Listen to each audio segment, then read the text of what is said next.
আসসালামু আলাইকুম প্রিয় দর্শক, দেশ কিংবা দেশের বাইরে যে যেখান থেকে বসে ভিডিওটি দেখছেন সবাইকে অনেক অনেক ধন্যবাদ এবং ভালোবাসা জানাচ্ছি। প্রিয় দর্শক, আমরা সরাসরি চলে যাব ভিডিও স্ক্রিনে, সেখানে আজকের ভিডিওর মূল অংশ দেখে আসবো। ভিডিওটি অত্যন্ত গুরুত্বপূর্ণ হবে, অবশ্যই ধৈর্য সহকারে পুরো ভিডিওটি দেখবেন, তাহলে বিস্তারিত বুঝতে পারবেন। ভিডিও শেষে গুরুত্বপূর্ণ আলোচনা করা হবে। যেহেতু যাওয়ার সুযোগ হচ্ছে না, সেজন্য আমার কাছে মনে হয়েছে যে আপনাদের কাছে কিছু বিষয় ক্লিয়ার করা উচিত।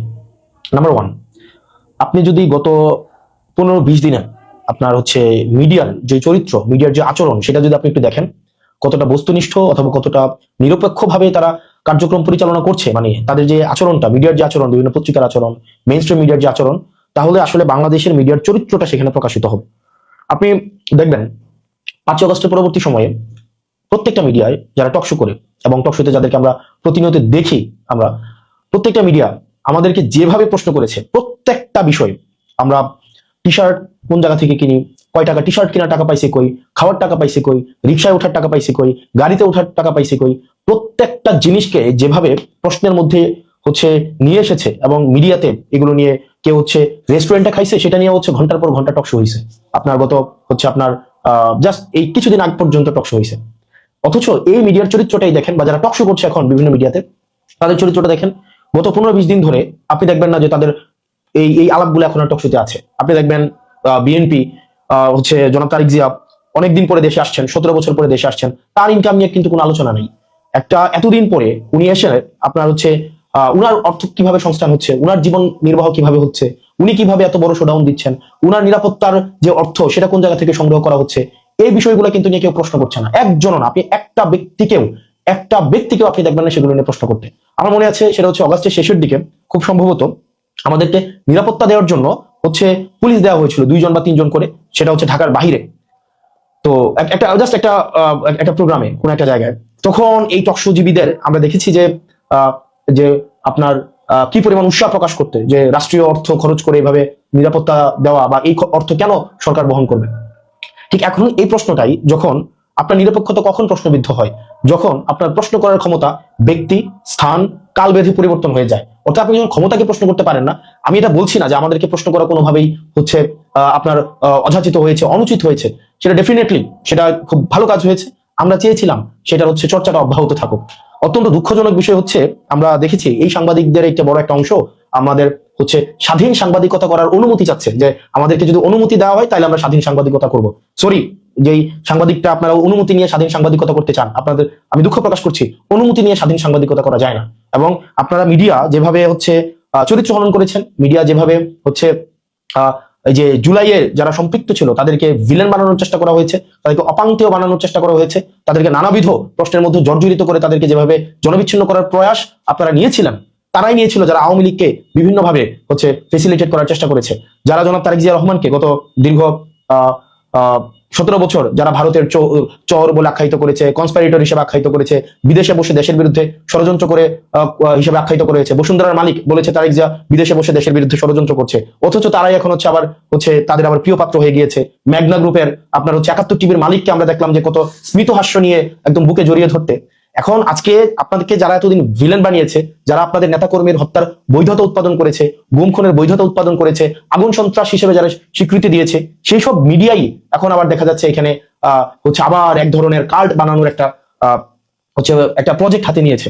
আমরা আপনাদেরকে আবার বলবো, আপনারা যারা নিরপেক্ষ সাংবাদিকতা করার চেষ্টা করেন, বা যারা টকশোতে আপনারা যারা কথা বলার চেষ্টা করেন, আমি আপনাদেরকে রিকোয়েস্ট করবো, আমাদের সময় গত 1.5 বছর যেভাবে আপনারা প্রশ্ন অব্যাহত রেখেছেন, আপনারা এখন এই প্রশ্নগুলো অব্যাহত রাখুন। অর্থের উৎস কিভাবে, ইনকাম কোন জায়গা থেকে হচ্ছে, খরচ কোন জায়গা থেকে হচ্ছে, এই যে যানবাহনের টাকা কোন জায়গা থেকে পাচ্ছে, তেলের টাকা কোন জায়গা থেকে পাচ্ছে, এই বিশাল বহরের অর্থ কিভাবে সংস্থান হচ্ছে, এই প্রশ্নগুলো আপনাদেরকে করতে হবে। এই প্রশ্নগুলো যদি না করে, শুধু যদি আপনি সিলেক্টিভ কোয়েশ্চেন করেন যে এই মানুষগুলোকে আমরা প্রশ্ন করবো, এই মানুষগুলোকে আমরা প্রশ্ন করবো না, তাহলে আমার কাছে মনে হয় যে নিরপেক্ষ সাংবাদিকতা প্রশ্নবিদ্ধ হয়। এবং একই সাথে সাথে আপনি দেখবেন যে গত আপনার কয় তারিখ, গত ঢাকা 17 আসনে নির্বাচন পরিচালনা করার জন্য 59 জন পেশাদার সাংবাদিক যারা বিভিন্ন মেইন স্ট্রিম মিডিয়ার সাথে জড়িত, তাদেরকে বিএনপির ঢাকা 17 আসন নির্বাচন পরিচালনার জন্য একটা মিডিয়া টিম করা হয়েছে। এখন প্রশ্ন ওই সাংবাদিকরা যারা বিভিন্ন মিডিয়ার সাথে যুক্ত, বিভিন্ন পত্রিকার সাথে যুক্ত, তারা কি সেখানে বিএনপির সাংবাদিক হিসেবে ফাংশন করবে নাকি নিরপেক্ষ সাংবাদিক হিসেবে ফাংশন করবে? এই প্রশ্নটি খুবই গুরুত্বপূর্ণ। কারণ আপনি যখন একটা পার্টির প্যাডে সাংবাদিক চলে যাচ্ছে, এটা পার্টির প্যাডে সাংবাদিক অন্তর্ভুক্ত হচ্ছে, সেটি আমার কাছে মনে হয় যে বস্তুনিষ্ঠতা কতটুকু হচ্ছে গণমাধ্যমের ভূমিকা থাকবে সেই বিষয়টি প্রশ্নবিদ্ধ। এবং এটা এটা একটা মানে এটা একটা যুগান্তকারী, মানে একটা দৃষ্টান্তমূলক একটা উদাহরণ হয়ে থাকবে যে সাংবাদিকরা একটা যে কোনো একটা রাজনৈতিক দলের পেডে নির্বাচনী পরিচালনার জন্য সেখানে সম্পৃক্ত হয়। এটা এটা সাংবাদিকদের জন্য একটা খুবই দৃষ্টান্তমূলক একটা হচ্ছে উদাহরণ হিসেবে তৈরি হয়ে থাকবে। প্রশ্নটা হচ্ছে আপনারা ওই 59 জন সাংবাদিক আপনারা যারা আছেন তারা কি বিএনপির পাস নিয়ে আপনারা নির্বাচন পরিচালনার আপনারা অবজার্ভ করবেন, নাকি হচ্ছে আপনারা ইলেকশন কমিশন থেকে আপনারা পাস নেবেন? এই বিষয়টা হচ্ছে আমাদের ক্লিয়ার হওয়া উচিত। এটা আমাদের জানার আমাদের অধিকার আছে। পরবর্তীতে গত মানে এক সপ্তাহ ধরে যে বিষয়টি হচ্ছে আলোচিত হচ্ছে সেটা হচ্ছে ঋণ খেলাপি এবং হচ্ছে দ্বৈত নাগরিকদের মনোনয়ন দেওয়া সম্পর্কিত। আমরা দেখেছি হরে ধরে ঋণ খেলাপিদেরকে, যেমন আসলাম চৌধুরী উনি প্রায় 2100 কোটি টাকা 1700 কোটি টাকা ওনার ঋণ খেলাপি আছে। তারপরে হচ্ছে আব্দুল আওয়াল মিন্টু উনার ঋণ খেলাপি আছে, বিভিন্ন জনের এরকম ঋণ খেলাপি আছে। আমার আসলে একজনের ঋণ খেলাপি আছে, একটা ব্যাংকে আছে প্রায় 88 কোটি টাকা 88 কোটি 56 লাখ টাকা, আরেকটা ব্যাংকে আছে 39 কোটি টাকা, সব মিলিয়ে প্রায় 120 কোটি টাকা প্লাস ঋণ খেলাপি আছে। তো এই ঋণ খেলাপিদেরকে নিয়ে আসলে আপনারা কি চিন্তা করছেন? অর্থাৎ দেখেন, আপনি যখন ঋণ খেলাপিদেরকে আপনি সংসদে ঢুকাচ্ছেন, ঋণ খেলাপিদেরকে আপনি সংসদে অ্যাক্সেস দিচ্ছেন, দেখেন এখানে মানে কোনো আপনার আমাদের যেই ফেসিবাদ বিরোধী রাজনৈতিক যে দলগুলো রয়েছে প্রত্যেকটা রাজনৈতিক দলের একাধিক প্রার্থী রয়েছে প্রত্যেকটা আসনে। তো আমরা প্রত্যাশা করেছিলাম যে 24 পরবর্তী বাংলাদেশে আপনারা মনোনয়ন দেওয়ার ক্ষেত্রে যারা অন্তত বাংলাদেশ থেকে যারা ভিতর থেকে কুরে কুরে ফাঁকা করে দেয়নি ওই মানুষগুলাকে আপনারা হচ্ছেন মনোনয়নটা দিবেন, কিন্তু অত্যন্ত দুঃখজনক বিষয় আপনারা ঋণ খেলাপিদেরকে মনোনয়ন দিয়েছেন। এবং ওই ঋণ খেলাপিদেরকে আপনারা সেভ করার জন্য ছাত্রদল গত হচ্ছে 2 দিন ধরে ইলেকশন কমিশনের সামনে মফ করছে।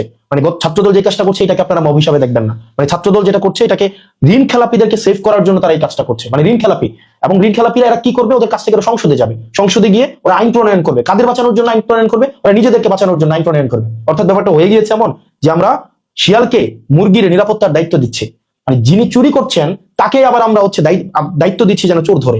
মানে এটা প্র্যাকটিক্যালি এটা কোনোদিনও পসিবল না। আমরা যতদিন না পর্যন্ত এই ঋণ খেলাপিদেরকে আমরা আইনের আওতায় নিয়ে না আসতে পারবো, ঋণ খেলাপিদেরকে আপনি আইন বানানোর দায়িত্ব আপনি কোনোভাবেই দিতে পারেন না। আমাদের বাংলাদেশটার এই যে একটা মানে ইমব্যালেন্স অফ পাওয়ার তৈরি হয়েছে, এটার কারণ হচ্ছে যারা পলিসি মেক করেছে এবং যারা পলিসি থেকে বেনিফিটেড হয়েছে তারা একটা জনগোষ্ঠী হয়ে গিয়েছে। পাওয়ার এবং হচ্ছে এখানে বিউরোক্রেসি, তারপর হচ্ছে বিজনেসম্যান এবং আইন প্রণেতা যখন একসাথে হয়ে গিয়েছে তখন এখান থেকে হচ্ছে ফেসিবাদের হচ্ছে এখান থেকেই উৎপত্তি শুরু হয়েছে। আপনি দেখেন, যিনি ঋণ খেলাপি আপনি তাকে হচ্ছে সংসদে পাঠাচ্ছেন আইন বানানোর জন্য। মানে এটা প্রত্যেকটা রাজনৈতিক দলের কাছ থেকে এই বিষয়ে একটা আপনাদের নীতিমালা হওয়া উচিত ছিল যে আপনারা ঋণ খেলাপিদেরকে আপনারা সংসদে দেখতে চান না। এবং এই ঋণ খেলাপিরা দেশটাকে আপনি চিন্তা করেন 17 বছর 20 বছর 25 বছর তারা ঋণ দেয় না, কিন্তু বিলাসী জীবনযাপন করে। এই ঋণের টাকাটা ঋণের টাকাটা কি ব্যাংকের টাকা? এটা আপনার আমার জনগণের, এটা হচ্ছে টাকা। আপনারা দেখেছেন যে এই টাকাগুলা তারা হচ্ছে এই ঋণ খেলাপিরা বিদেশে পাচার করে, এই ঋণ খেলাপিরা এই টাকাগুলো নিয়ে বিদেশে বিলাসবহুল জীবনযাপন করে এবং বিদেশে বিলাসবহুল এই চুরির টাকা দিয়ে বিদেশে সন্তানদেরকে লেখাপড়া করায় এবং ওরা এসে আমাদেরকে হচ্ছে বলে ব্লাডি সিটিজেন। মানে টাকা দেশ থেকে চুরি করবে আবার হচ্ছে আমাদেরকে বলবে ব্লাডি সিটিজেন। মানে চুরি তো চুরি, তার উপরে আবার হচ্ছে সিনাজুরি। আপনার এই ঋণ খেলাপিদেরকে যদি আবার আপনারা প্রতিরোধ না করতে পারেন, এই ঋণ খেলাপিদেরকে যদি আবার আপনারা সংসদে ঢুকার হচ্ছে আপনি সুযোগ করে দেন, পথ তৈরি করে দেন, বাংলাদেশ আবার পশ্চাৎপদে একটা যাত্রা শুরু করবে এবং এই ঋণ খেলাপিদেরকে আমাদেরকে হচ্ছে দমন করতে হবে। আপনি যারা জনগণ থেকে ঋণ নিয়ে সেই ঋণের টাকা পরিশোধ করে না, যারা একটা নির্বাচনকে স্রেফ তাদের ঋণ পরিশোধ করার উপরটা উপলক্ষ হিসাবে নেয়, এই ধরনের জনপ্রতিনিধি আমরা বাংলাদেশে দেখতে চাই না। প্রত্যেকটা ঋণ খেলাপি যারা জনগণের থেকে টাকা নিয়ে এই টাকাটা ব্যাংকে কখনোই ফেরত দেননি। আপনারা হচ্ছেন ক্লাসিফাইড লোন হয়েছে আপনাদের, রিটার্ন অফ লোন হয়েছে আপনাদের জনগণের সামনে আপনাদের প্রতিনিধি হওয়ার কোনো ধরনের যোগ্যতা আপনাদের নাই। মানে ইটস ভেরি সিম্পল ইকুয়েশন। আপনি টাকাই দিচ্ছেন না, আপনি জনগণের টাকা মেরে দিচ্ছেন, আবার আপনি সংসদে যাবেন জনসেবা করতে। মানে it's by conflict of interest.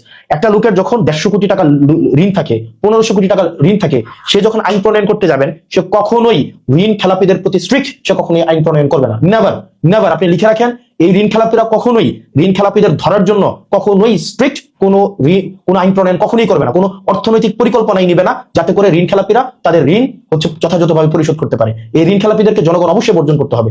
এবং এই ঋণ খেলাপিদেরকে নিয়ে যখন কথা বললো, দ্বৈত নাগরিকদেরকে নিয়ে যখন কথা বললো, আমার সহযোদ্ধা আসিফ মাহমুদকে বিভিন্নভাবে অনলাইনে হেনস্থা করা হচ্ছে, আপনার বিভিন্নভাবে বিভিন্ন রাজনৈতিক দল থেকে হেনস্থা করা হচ্ছে। আপনারা আমাদেরকে কমেন্ট সেকশনে, আমি আজকে পর্যন্ত এই মুহূর্ত পর্যন্ত আমি কখনোই কমেন্ট সেকশন অফ করি নাই, নেভার, কখনোই কমেন্ট সেকশন অফ করি নাই। এটা আমার সহনশীলতা এবং পরম সহিষ্ণুতার পরিচয়। আজকে পর্যন্ত আপনি আমাকে যত গালি দিয়েছেন এখানে, প্রত্যেকদিন আপনারা যত ইচ্ছা আমাকে গালি দিতে পেরেছেন, আমি কখনোই সেটা রিপ্লাইও করি নাই এবং সেটাকে আমি কখনো ব্লকও করি নাই এবং আমি আমার কমেন্ট সেকশনকে কখনোই আমি অফও করি নাই। আমি সেই পরম সহিষ্ণুতা আপনাদেরকে দেখিয়েছি। আপনি যত ইচ্ছা গালি দিতে পারেন, আপনি যত ইচ্ছা আমাকে যা ইচ্ছা নেতিবাচক বলতে পারেন, কিন্তু কিন্তু দিন শেষে যেটা সত্য সেই সত্যটা আমরা বলবোই। কারণ বাংলাদেশের কেউ আমাদের কাছে 100 টাকাও আমাদের কাছে পাবে না। কেউ বলতে পারবে না যে আমাদের কাছে 100 টাকা ঋণ পায়। কেউ বলতে পারবে না যে আমরা কারো কাছ থেকে জনগণের টাকা মেরে দিয়েছি। একজনও বলতে পারবে না। যারা জনগণের টাকা মেরে দিয়েছে, যারা জনগণের টাকা দিয়ে বিদেশে বিলাসী জীবনযাপন করে, তাদের সন্তানদেরকে নিরাপদে জনগণের টাকা দিয়ে বিদেশে পড়াশোনা করায়, তারা দেশে এসে আবার এখানে জমিদারি খাটাবে, এই বাংলাদেশ আমরা দেখতে চাই না। নেভার। এই বাংলাদেশ আমরা কখনোই দেখতে চাই না। ঋণ খেলাপিদেরকে কোনোভাবেই আমরা সংসদে আবার ঢুকতে দিব না। নেভার। কোনোভাবেই আমরা সংসদে ঢুকতে দিব না। যারা লজ্জা হওয়া উচিত, এটা লজ্জা হওয়া উচিত। মানে যারা ঋণ খেলাপি, আপনি ভাই জনগণের টাকা দিচ্ছেন না, আপনি আবার সংসদে যায় জনসেবা করবেন, আপনার তো লজ্জা থাকা উচিত। পরবর্তীতে এবং সরকারকে, অন্তর্বর্তীকালীন সরকারকে এবং নির্বাচন কমিশনকে এবং আদালতকে এই বিষয়ে কঠোর ভূমিকা আপনাদেরকে পালন করতে হবে। কঠোর ভূমিকা পালন করতে হবে যে ঋণ খেলাপিরা যেন কোনোভাবেই আইন কানুনের ফাঁকফোকর দিয়ে কোনোভাবেই সংসদে না যেতে পারে। আপনার নির্বাচন একটা অযোগ্য একজন ব্যক্তি, যার টাকা নাই, অর্থ নাই, যে জনগণের কাছে যে দায়বদ্ধ, সে আসছে জনসভা করতে আমাদের। পরবর্তীতে আমাদের যে যারা গতকাল আন্দোলনের মধ্য দিয়ে আপনারা সাস্টের নির্বাচনটাকে আপনারা পিছাই দিলেন, মানে এর থেকে বাজে ডিসগ্রেসফুল একটা এক্সাম্পল এই ছাত্রদল যে কাজটা করেছে, বিএনপি থেকে যে কাজটা করা হয়েছে, এর থেকে বাজে উদাহরণ আর কোনোভাবে আর তৈরি হয় না। আপনারা এই নির্বাচনকে ক্রমশ আপনাদের নির্বাচনে ভরাডুবি হয়েছে, ছাত্রদলের হয়েছে, ছাত্র শক্তির হয়েছে, কিন্তু জনগণ বা শিক্ষার্থীরা যাদেরকে বেছে নিয়েছে তারাই শিক্ষার্থীদেরকে প্রতিনিধিত্ব করবে। সিম্পল। এবং শিক্ষার্থীদেরকে আপনাদের ভোট বঞ্চিত করার কোনো অধিকার আপনাদেরকে নেই। আপনারা এই নির্বাচন কমিশনের সামনে আপনারা একটা মব ক্রিয়েট করেছেন according to your language, according to the language you are constantly using যে মব। আপনারা গণতান্ত্রিক আন্দোলনকে বা আপনাদের এই আন্দোলনগুলোকে আপনারা মব বলে আপনারা সবসময় বলেন। তো আপনাদের মবের ভাষায় আপনারা গত 2 দিন ধরে মব করলেন, মব করে আপনারা আপনারা নির্বাচনটাকে আপনারা বন্ধ করে দিলেন। শাস্ত্রীয় শিক্ষার্থীরা যাদের গার্ডস আছে, যারা সত্যের পক্ষে থেকে আমরা বিশ্বাস করি, তারা রাস্তায় নেমে আসবে এবং নির্বাচনটা যেন হয় সেই ব্যবস্থা তারা নিশ্চয়ই করবে। এবং এই ধরনের নির্বাচন বন্ধ করে দেওয়া আন্দোলন করে এই যে আপনি তো ভাই একটা খুবই একটা কনফ্লিক্টিং আপনি একটা অবস্থান নিয়েছেন। আপনি চাচ্ছেন জাতীয় নির্বাচন হোক, কোনো সমস্যা নাই, কিন্তু ছাত্র সংসদ নির্বাচন হইতে দিবেন না আপনি। মানে এটার মধ্যে তো আপনার এক ধরনের কনফ্লিক্টিং একটা সিচুয়েশন। আপনি ছাত্র সংসদ নির্বাচনটা যে বন্ধ করে দিলেন, এটা খুব একটা বাজে উদাহরণ সৃষ্টি হয়েছে। এবং আমরা বলতে চাই, শেষ করে দিচ্ছি, মিডিয়াকে আমরা নিরপেক্ষ ভূমিকা আমরা দেখতে চাই। মিডিয়া যেভাবে আওয়ামী লীগকে যেভাবে কাল্ট বানিয়েছে, ঠিক একভাবে আপনি গত 20 দিনের যে তাদের মিডিয়ার যে চরিত্র, টকশোর যে টপিক চয়েস, এগুলো দেখলে আপনারা বুঝতে পারবেন যে আপনার যে মিডিয়া কিভাবে আবার মানে আওয়ামী স্টাইলে আবার বিভিন্ন জায়গায় বিভিন্ন ভাবে আবার একটা কাল্ট বানানোর প্রজেক্টে আপনারা নেমে পড়েছে।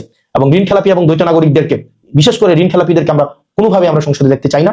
এবং সাস্টের যে নির্বাচনটা হয়েছে, নির্বাচনটা বন্ধ করে দেওয়া হয়েছে, এটা খুব বাজে উদাহরণ হিসেবে তৈরি হয়ে থাকলো।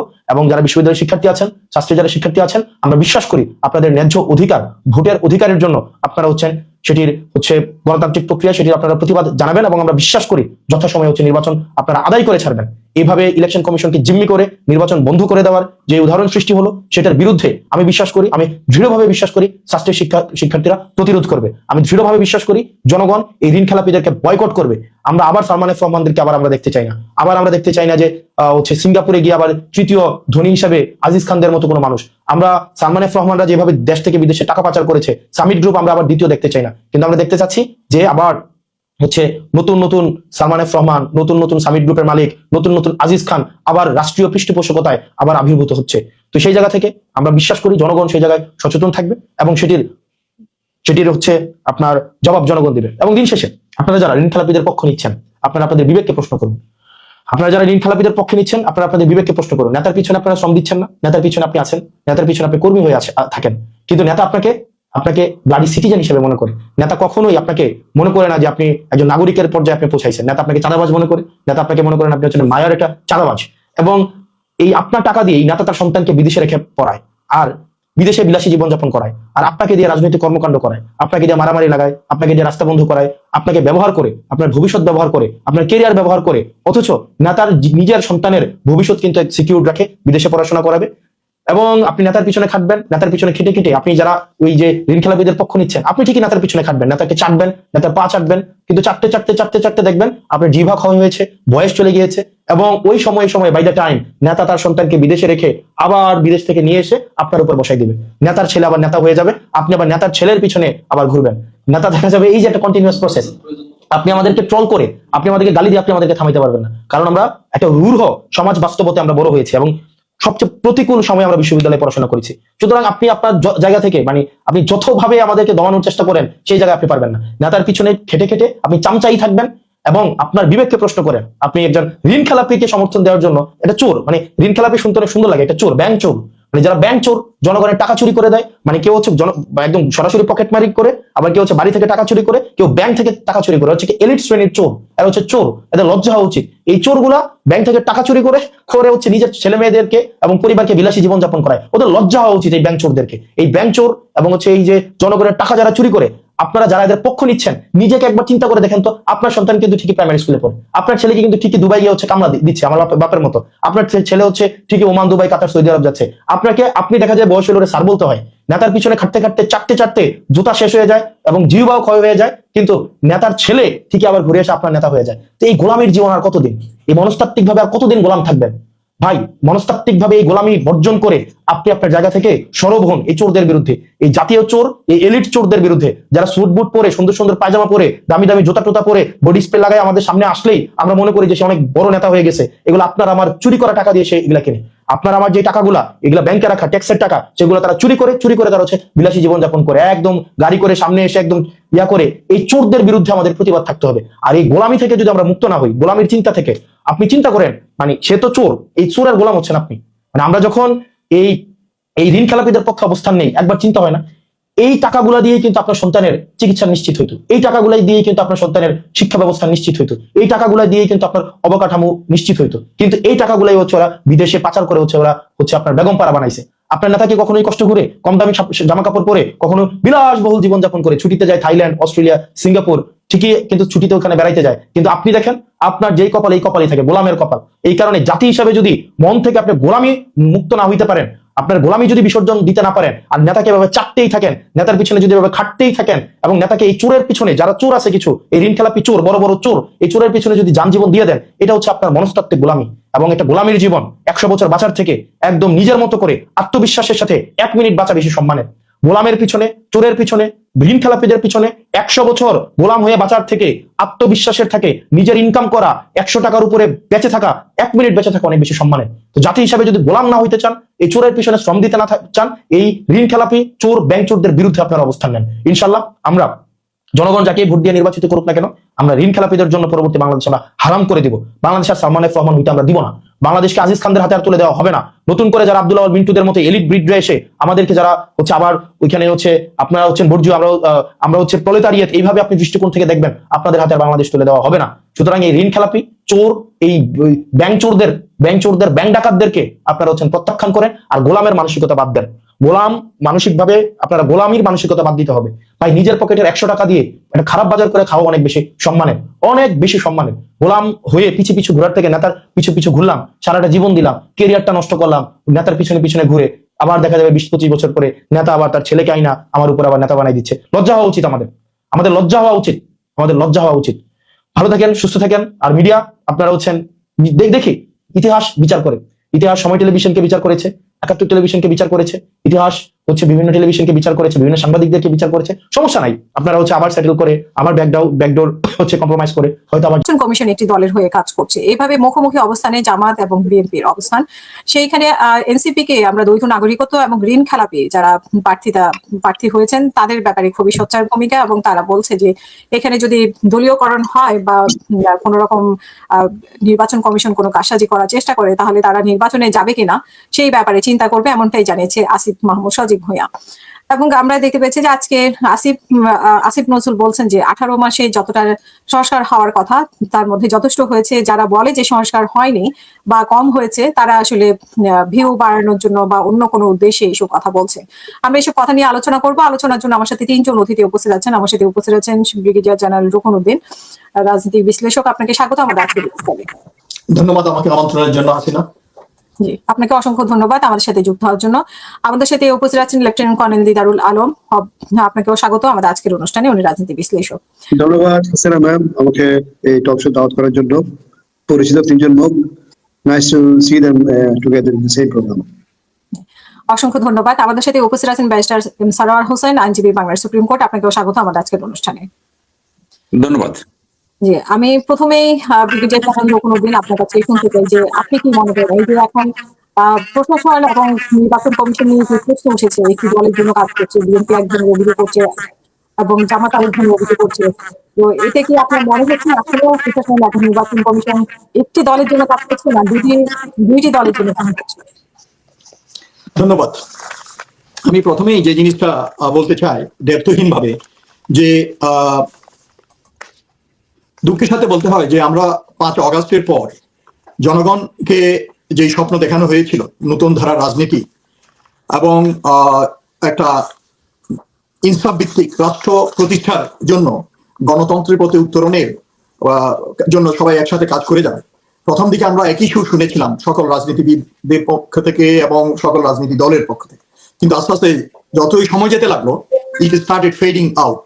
এটা আমরা দেখতে পেলাম, নিজেদের ভিতরে বিভাজন সৃষ্টি হয়ে গেল এবং পরবর্তীতে যখন নির্বাচনের তফসিল ঘোষণা করা হলো বা তার পূর্ববর্তী সময়ে বা ঐক্যমত নিয়ে যখন বৈঠক হচ্ছিল তখন আমরা দেখতে শুরু করলাম যে বিভাজন শুরু হয়ে গেল।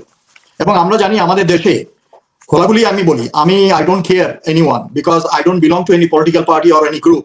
আমি আমার দেশের জন্য কথা বলি দেশপ্রেমের অবস্থান থেকে। সেই জন্য আমি বলছি ভারতের গোয়েন্দা সংস্থা র নিরন্তরভাবে আমাদের দেশে কাজ করে যাচ্ছে। আমাদের দেশ জন্মের পর থেকে সেই 54-55 বছর আগের থেকে আমাদের দেশে কাজ করে যাচ্ছে। আমাদের দেশের স্টেক হোল্ডার যারা আছে সরকারের লাইক বিভিন্ন বাহিনী, তারপরে মনে করেন আমলারা, সরকারি কর্মকর্তারা এবং রাজনৈতিক দলগুলো, এদের ভিতরে বিভাজন সৃষ্টি করার জন্য। এবং এই 5ই অগাস্টের পরে আমরা দেখতে পাচ্ছি বিভিন্ন শ্রেণী পেশার মানুষ এবং ছাত্র আন্দোলনের এই যে সফল বিপ্লব যেটা হলো, যারা রক্ত দিয়েছে তাদের যে অগ্রণী ভূমিকা যারা পালন করেছে তরুণরা, তাদের ভিতরে বিভাজন সৃষ্টির জন্য ওরা চেষ্টা করে যাচ্ছে এবং আমরা দেখতে পাচ্ছি অনেক ক্ষেত্রে তারা সফল হয়েছে। এবং এই নির্বাচনের সময়ও আমরা দেখছি যে কাদা ছড়াছড়ি, একজন একজনকে আক্রমণ করা ব্যক্তিগতভাবে, তারপরে চরিত্র হনন করা, মিথ্যা অপবাদ দেয়া, মিথ্যা বয়ান দেয়া, সেই পুরনো ট্যাগিং আগের মতো, এই চেতনা, 71, মৌলবাদী, তারপরে এই মুক্তিযুদ্ধের পক্ষে, এই মুক্তিযুদ্ধের বিপক্ষে, এই ধরনের আবার শুরু হয়ে গেছে। তো দুঃখের সাথে বলতে হয় যে জিনিসটা জনগণ যে আশা করেছিল ওখানে তাদের আশা ভঙ্গ হয়ে গেছে।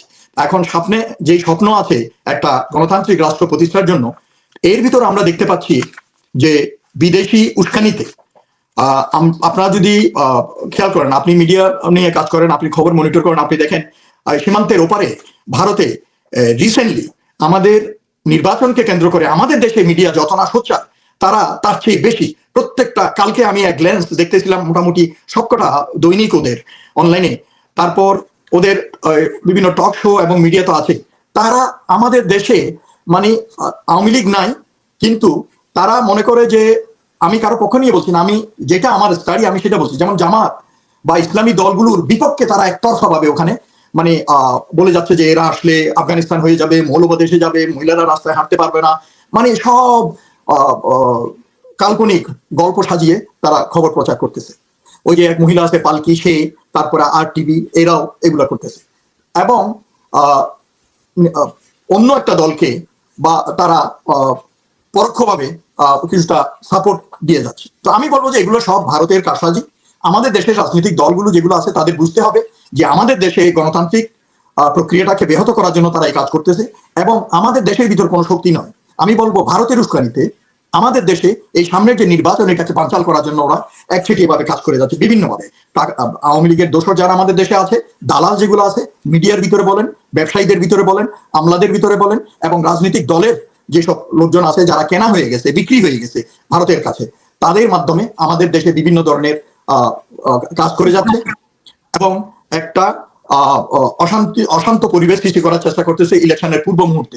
তো এই যে আপনি আসিফের কথা বললেন, এনসিপির কথা বলেন বা অন্যান্য দলের কথা বলেন, এদের প্রতি আমার হুঁশিয়ারি থাকবে যে এই ভারতের গোয়েন্দা সংস্থার ফাঁদে যদি এরা পা দেয় তাহলে আমাদের দেশ একটা খুবই মানে সংকটাপন্ন অবস্থায় চলে যাবে আবার। সেই জন্য এই যে বিপ্লব সব ব্যর্থ হয়ে যাবে।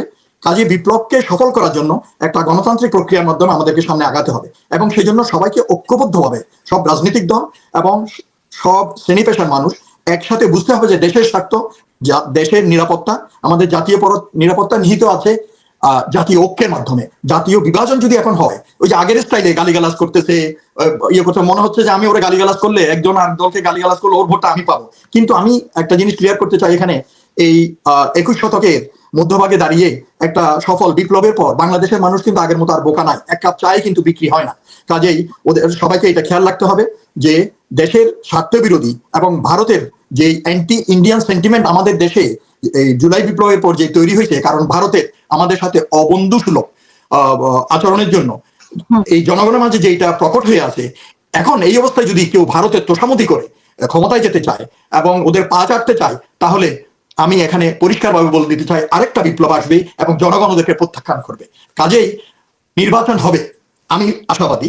এবং যারা এই ধরনের ভয় দেখাচ্ছে বা এটাকে বানচাল করার চেষ্টা করতেছে, আমাদেরকে ঐক্যবদ্ধভাবে এটা প্রতিহত করার চেষ্টা করতে হবে। নির্বাচন কমিশন সম্বন্ধে আমি এই পর্যায়ে বলছি না, আমি বাকি দুজনকে এটা নিয়ে, যেটা আপনি আমাকে জিজ্ঞেস করেন, এটা নিয়ে বলার সুযোগ দিই। নির্বাচন কমিশন নিয়ে, তাদের কর্মকাণ্ড নিয়ে, তাদের নিরপেক্ষতা নিয়ে, তাদের উদাসীনতা নিয়ে আমরা আলোচনা করব পরবর্তীতে। অসংখ্য ধন্যবাদ। আমি লেসেন কমেন্ট দিদার আপনার কাছেও শুনতে চাইছি, আসলে এখানে প্রশাসন এবং নির্বাচন কমিশন পক্ষপাতিত্ব করছে এবং আমরা দেখতে পাচ্ছি যে আলাদা আলাদা অভিযোগ এসেছে। আজকেই জামাত বলছে যে প্রশাসন একটি দলের দিকে ঝুঁকে গেছে বিএনপিকে ইঙ্গিত করে, আবার বিএনপি অভিযোগ করছে যে মানে নির্বাচন কমিশন ঝুঁকে গেছে একটি দলের দিকে। তো এইখানে আলাদা, তাহলে কি এখানে আপনি বুঝতে, মানে আপনার কাছে শুনতে চাই যে আপনি কি মনে করেন যে এই অভিযোগগুলোর কোনো ভিত্তি আছে কিনা, নাকি আসলে প্রশাসন নিরপেক্ষ, নির্বাচন কমিশন নিরপেক্ষভাবে কাজ করার চেষ্টা করছে?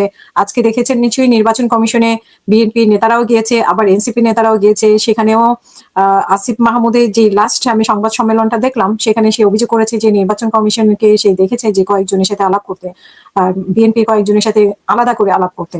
তো এতে করে আপনি কি মনে করেন আপনার জায়গা থেকে? আমি প্রথমেই আপনাকে ধন্যবাদ জানাই এই আজকের এই ভেরি কারেন্ট একটা ইস্যু নিয়ে কথা বলার জন্য। ব্রিগেডিয়ার রোকন আমাদের অত্যন্ত শ্রদ্ধার ব্যক্তি, দীর্ঘ সময় সামরিক বাহিনীতে আমরা তিনজনে কাজ করেছি। আমি আর ব্রিগেডিয়ার রোকন বেশি সময় কাজ করার সুযোগ পেয়েছে।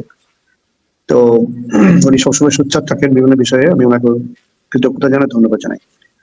প্রথমত হচ্ছে কি, আমি ইলেকশন বিষয়ে আলোচনা করার পূর্বেই ব্রিগেডিয়ার রোকনের আলোচনা ধরে আমি একটু কিছু মিথ্যা অপবাদ, তারপরে ভারতীয় কিছু বয়ান, এটা একটু টাচ করতে চাই। প্লিজ। ভারতীয় বয়ানটা কি? ভারতীয় বয়ানের 4-5টা ইস্যু আছে। প্রথম ইস্যু হলো তাদের কাছে, তারা এখন মেনে নিতে পারছেন না যে আগের প্রাক্তন প্রধানমন্ত্রী শেখ হাসিনা একটা ফ্যাসিস্ট হয়ে গিয়েছিলেন, দেশের মানুষকে কেয়ার করেন নাই, দিনের ভোট রাতে করেছেন এবং 3টা প্রথম নির্বাচনে জনগণ ভোট দেয় নাই, নির্বাচনের মাঠে কুকুর বিড়ালদেরকে দেখা গেছে, ইত্যাদি ইত্যাদি বিষয় দেশের মানুষ দেখেছে, দেশের মানুষ খুব বিরক্ত। এগুলো তারা এখনো পর্যন্ত মেনে নিতে পারছেন না। ফলে ভারতীয় বয়ানে তারা তৈরি করেছে যে বাংলাদেশে একটা ইনক্লুসিভ নির্বাচন হবে না যদি আওয়ামী লীগ না আসে। একটা বয়ান তারা বোঝানোর চেষ্টা করছে মানুষকে, যেখানে আমাদের একটা অবস্থান হলো যে যারা ফ্যাসিস্ট হয়ে দেশ থেকে চলে গেছে তাদের বিচার প্রক্রিয়া অন, তাদের রাজনৈতিক কর্মকাণ্ড স্থগিত করা হয়েছে, আইনগত ভাবেই করা হয়েছে। এখানে আইনের বিষয়টা ব্যারিস্টার সারওয়ার হয়তো পরে এটা উনি টাচ করবেন আমি আশা করি। সুতরাং এটা গ্রহণযোগ্য না। তারা মৌলবাদী একটা বিষয় সবসময় আনে যে ইসলামী মৌলবাদী, ইসলামী টেররিজম। বাংলাদেশের 90% মানুষ মুসলমান, এখানে ইসলাম ধর্ম যেমন পালিত হয় অন্যান্য ধর্ম পালিত হয়, এখানে কোনো ধর্মের উপরে কেউ কখনো আঘাত করে না। দু একটা ইনসিডেন্ট যদি হয়েও থাকে তার চেয়ে অনেক বেশি ডাইমেনশনাল ইনসিডেন্ট ভারতে হয়। সুতরাং আমরা যতটুকু না এটার ব্যাপারে বাংলাদেশে আনকমফোর্টেবল আছি, তার চেয়ে বেশি ভারত এটাকে ফলো করে ইন্টারন্যাশনাল কমিউনিটির কাছে প্রচার করে। এখানে আমাদের সরকারও বলে, এটা বিএনপি জামাত, আমরা যারা সচেতন নাগরিক আমরা বলি, এখানে কোনো মাইনরিটি বলে কেউ নাই, সবাই বাংলাদেশের নাগরিক, সবাই একই অধিকার ভোগ করে। যার যার ধর্মীয় অধিকার যেমন ভোগ করে, সামাজিক অধিকার ভোগ করে, বিয়ে শাদী অত্যাচার চাকরি বাকরি সব জায়গাতে।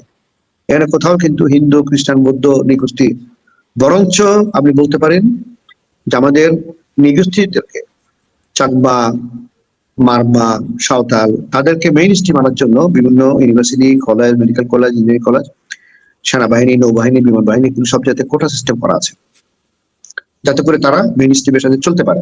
সুতরাং এখানে কোনো ধরনের মাইনরিটি ইস্যু এটা আসে না, কিন্তু ভারত বারবার এই কথাটা আমাদের সামনে নিয়ে আসে। ইলেকশনের ব্যাপারে তাদের বক্তব্য কি? ইলেকশন হবে না। আমাকে গত এই 1 বছরের মধ্যে অন্তত যদি আমি তালিকা করতাম তাহলে 100 জন মানুষ জিজ্ঞেস করেছে, এর মধ্যে ইউনিভার্সিটির ভাইস চ্যান্সেলর থেকে আরম্ভ করে, আমি বুঝাচ্ছি এই জন্য যে শিক্ষার উচ্চ স্তরের মানুষ থেকে আরম্ভ করে দোকানদার বন্ধু জিজ্ঞেস করেছে, স্যার ইলেকশন হবে তো? তা আমরা যখন প্রশ্ন করি হবে না কেন, আপনি বলেন আপনার কাছে সংখ্যাটা কেন আসছে? এটা হচ্ছে কি আমাদের মধ্যে সংখ্যা তৈরি করা, আমাদের মধ্যে একটা গুজব ছড়িয়ে দেওয়া, ইলেকশন বোধ হবে না, ইলেকশন বোধ আর হলো না। এইটা, এই বয়ানগুলো যে কটা কথা টাচ করলাম এগুলো ভারতীয় বয়ান, আমরা বিশ্বাস করার কোনো কারণ এখানে নাই। ইনশাল্লাহ আগামী মাসে যে 12 তারিখ নির্বাচন হওয়ার যে তারিখ নির্ধারণ করা হয়েছে সেই তারিখে নির্বাচন হবে। দেশের মানুষ একত্রীভূত আছে, সশস্ত্র বাহিনী আমাদেরকে সহায়তা করে যাচ্ছে, আমাদের বাহিনী অন্যান্য বাহিনীগুলো সহায়তা করে যাচ্ছে, সরকারের নির্দেশে আমাদের যে জনপ্রশাসন আছে তারা সহায়তা করে যাচ্ছে। এখানে দুই একটা ইনসিডেন্ট এখানে যেখানে হলে সেটা নিয়ে হা হুতাশ করার কোনো কিছু নাই। হয়েও যদি থাকে, I am sure respective department তাদের বিরুদ্ধে বা তাদের ব্যাপারে পদক্ষেপ গ্রহণ করছেন। ফলে এখানে চেক অ্যান্ড ব্যালেন্স তৈরি হয়েছে। একটা ভালো দিক আপনাকে বলি, এই নির্বাচনের প্রার্থিতার ব্যাপারে যখন নমিনেশন সাবমিট করা হয়, অনেক ব্যাপারেই আপনার রিটার্নিং অফিসাররা অনেকের নির্বাচনের যেই ডকুমেন্ট সাবমিট করা হয়েছে তার উপর ভিত্তি করে তাদেরকে তাদের মনোনয়ন পত্র বাতিল করেছে। আপনি দেখেন আপিলে যখন গেল, যেহেতু আপিল একটা অনেক বেশি উইজডম তাদের আছে, অনেক বেশি জুরিসডিকশন তাদের আছে, তারা অনেকগুলো প্রায় আজকে একটা মিডিয়াতে দেখলাম ওদের 70% ক্ষেত্রে তারা এটা পজিটিভ নিয়েছে এবং তাদের প্রার্থীতে ফেরত দিয়েছে। কিছু কিছু ক্ষেত্রে কিছুটা জালজালি দেওয়ার কথা মিডিয়াতে দেখা যাচ্ছে। এটা পরবর্তী সময় আমরা হয়তো আরো স্বচ্ছতার সাথে জানবো। যেমন ধরেন Manjur Hasan Munshi, if I am not wrong his correct name, কুমিল্লার যে আব্দুল্লাহ হাসনাতের বিরুদ্ধে যে বিএনপির যে নমিনেশন যিনি সাবমিট করেছিলেন, মঞ্জুরুল মুন্সি, জি মঞ্জুর হাসান মুন্সি, তো ওখানে কিছু জাল জালিয়াতির কথা শোনা গেছিল। আমি ঠিক জানি না এটা কতটুকু, কিন্তু চূড়ান্তভাবে কিন্তু নির্বাচন কমিশনের আপিলেও তার প্রার্থিতা বাতিল করা হয়েছে। তার মানে এখানে কিছুটা সমস্যা আছে ওনার ঋণ সংক্রান্ত বিষয়ে, এই কথা সত্য প্রমাণিত হয়েছে বলেই ফাইনালি চূড়ান্তভাবে উনি কিন্তু উনি প্রার্থিতা বাতিল হয়ে গেছে। এরকম কিন্তু অনেক মানুষের প্রার্থিতা বাতিল হয়ে গেছে এবং নির্বাচন কমিশন আবার বেশিরভাগ ক্ষেত্রে আলোচনা করে সেগুলোকে প্রার্থিতা ফেরত দিয়েছে। ফলে এই যে একটা চেক এন্ড ব্যালেন্স, এই যে প্রার্থিতা প্রথম দিকে রিটার্নিং অফিসাররা গ্রহণ করে নাই, পরে আবার ফিরে পেল, এটাই তো নিয়ম, এটাই তো ডেমোক্রেটিক প্রসেসের বিউটিটা হচ্ছে যে লোয়ার কোর্টে যদি কোনো একটা মামলাতে জামিন না পায়, হাইকোর্টে জামিনটা পায়, কারণ তার এখতিয়ার বেশি আছে। তো সুতরাং তারা বিবেচনা করছে ফেরত দিন। ফলে এখানে আর ব্লেমিং এর কোনো সুযোগ সেখানে নাই। তারপরে তো পথগুলো আছে, এই যে ব্যারিস্টার সারোয়ার এটা আইনগত ব্যাখ্যা ভালো দিতে পারবেন। নির্বাচন কমিশনের ব্যাপারে যদি চূড়ান্তভাবে তারা না মানে, তো তারা হাইকোর্টে যেতে পারে, সুপ্রিম কোর্টে যেতে পারে, পথ কিন্তু খোলা আছে। তবে বেশিরভাগ ক্ষেত্রে এবারের যে নমিনেশন গুলো প্রার্থিতাগুলো চূড়ান্ত হয়েছে, আমি মনে করি পলিটিক্যাল পার্টিগুলো সন্তুষ্ট আছে, এটা হলো একটা। দ্বিতীয় হলো বিএনপি জামাতের মুখোমুখি হওয়ার বিষয় নয়, 300 সিটে আপনি খেয়াল করেন এখানে অন্তত প্রতিটা জায়গাতেই আপনার 2-4-5 জন থেকে আরম্ভ করে 10-12 জন মধ্যে প্রার্থী আছে। সুতরাং যারা কন্টেস্টিং প্রার্থী তারা একজন আরেকজনকে গায়ে করার জন্য চেষ্টা করবে, এটা আমাদের কালচার। উনি ওনার দোষ ত্রুটিগুলো হাইড করবে, প্রতিপক্ষের দোষ ত্রুটিগুলো করে জনসমক্ষ আনবে, আবার প্রতিপক্ষ এই কাজটা করবে। এটা করতে গিয়ে 2-1টা জায়গাতে বাড়াবাড়ি হচ্ছে, দ্যাট ইজ ট্রু। এই বাড়াবাড়িটা কোনো প্রকারের কাম্য নয়।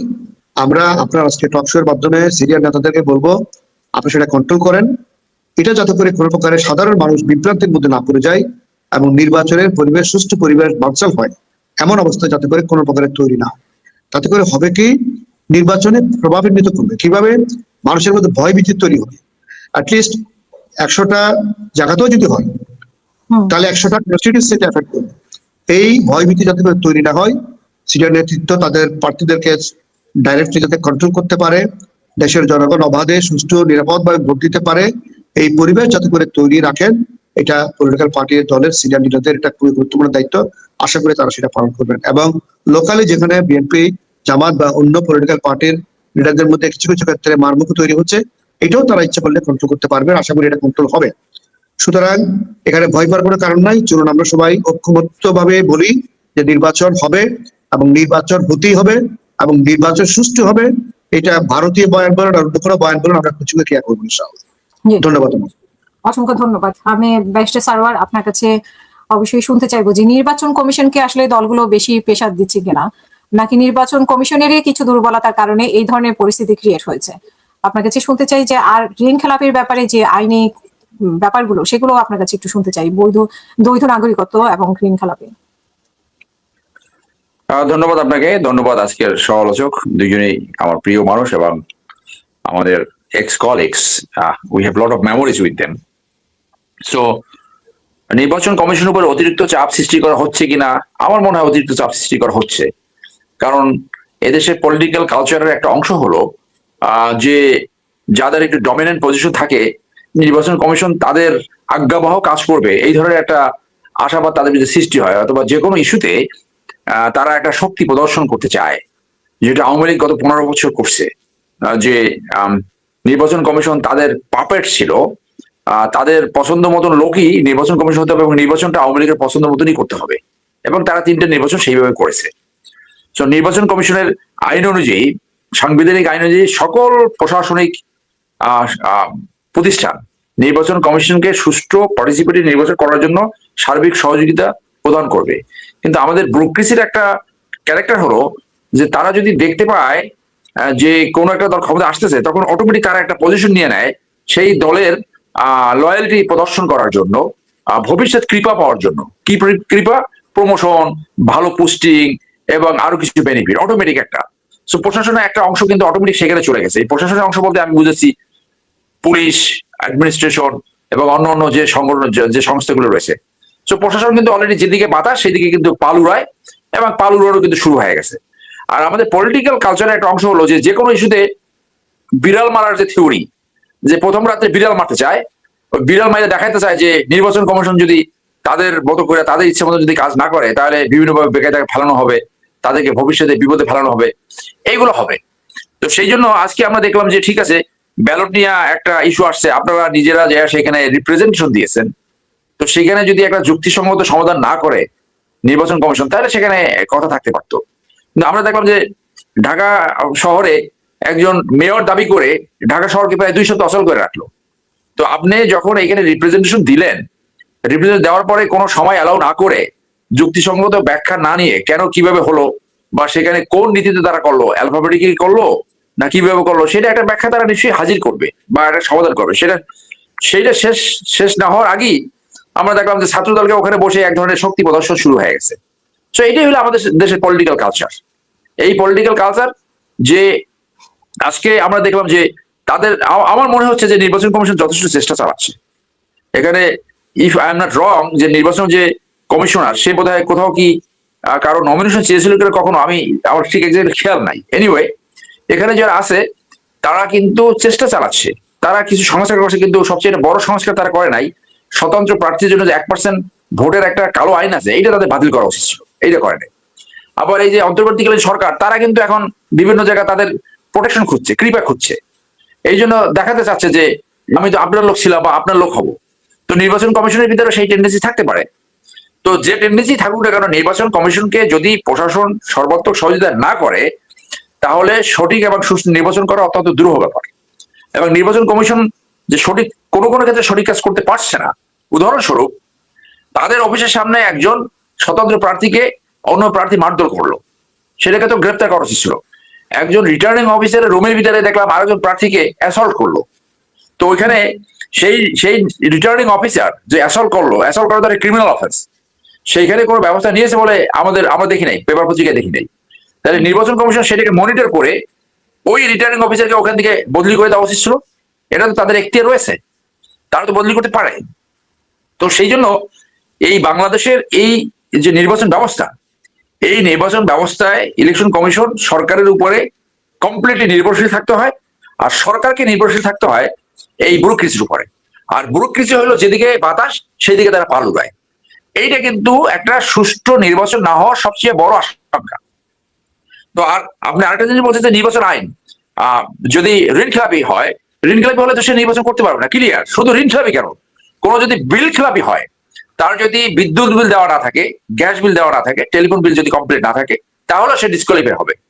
তো যতক্ষণ ঋণ খেলাপি থাকবে, সিআইবিতে তার নাম থাকবে, he is not qualified to participate. এর চেয়েও বড় একটা ইস্যু হলো যাদের দ্বৈত নাগরিকত্ব থাকবে।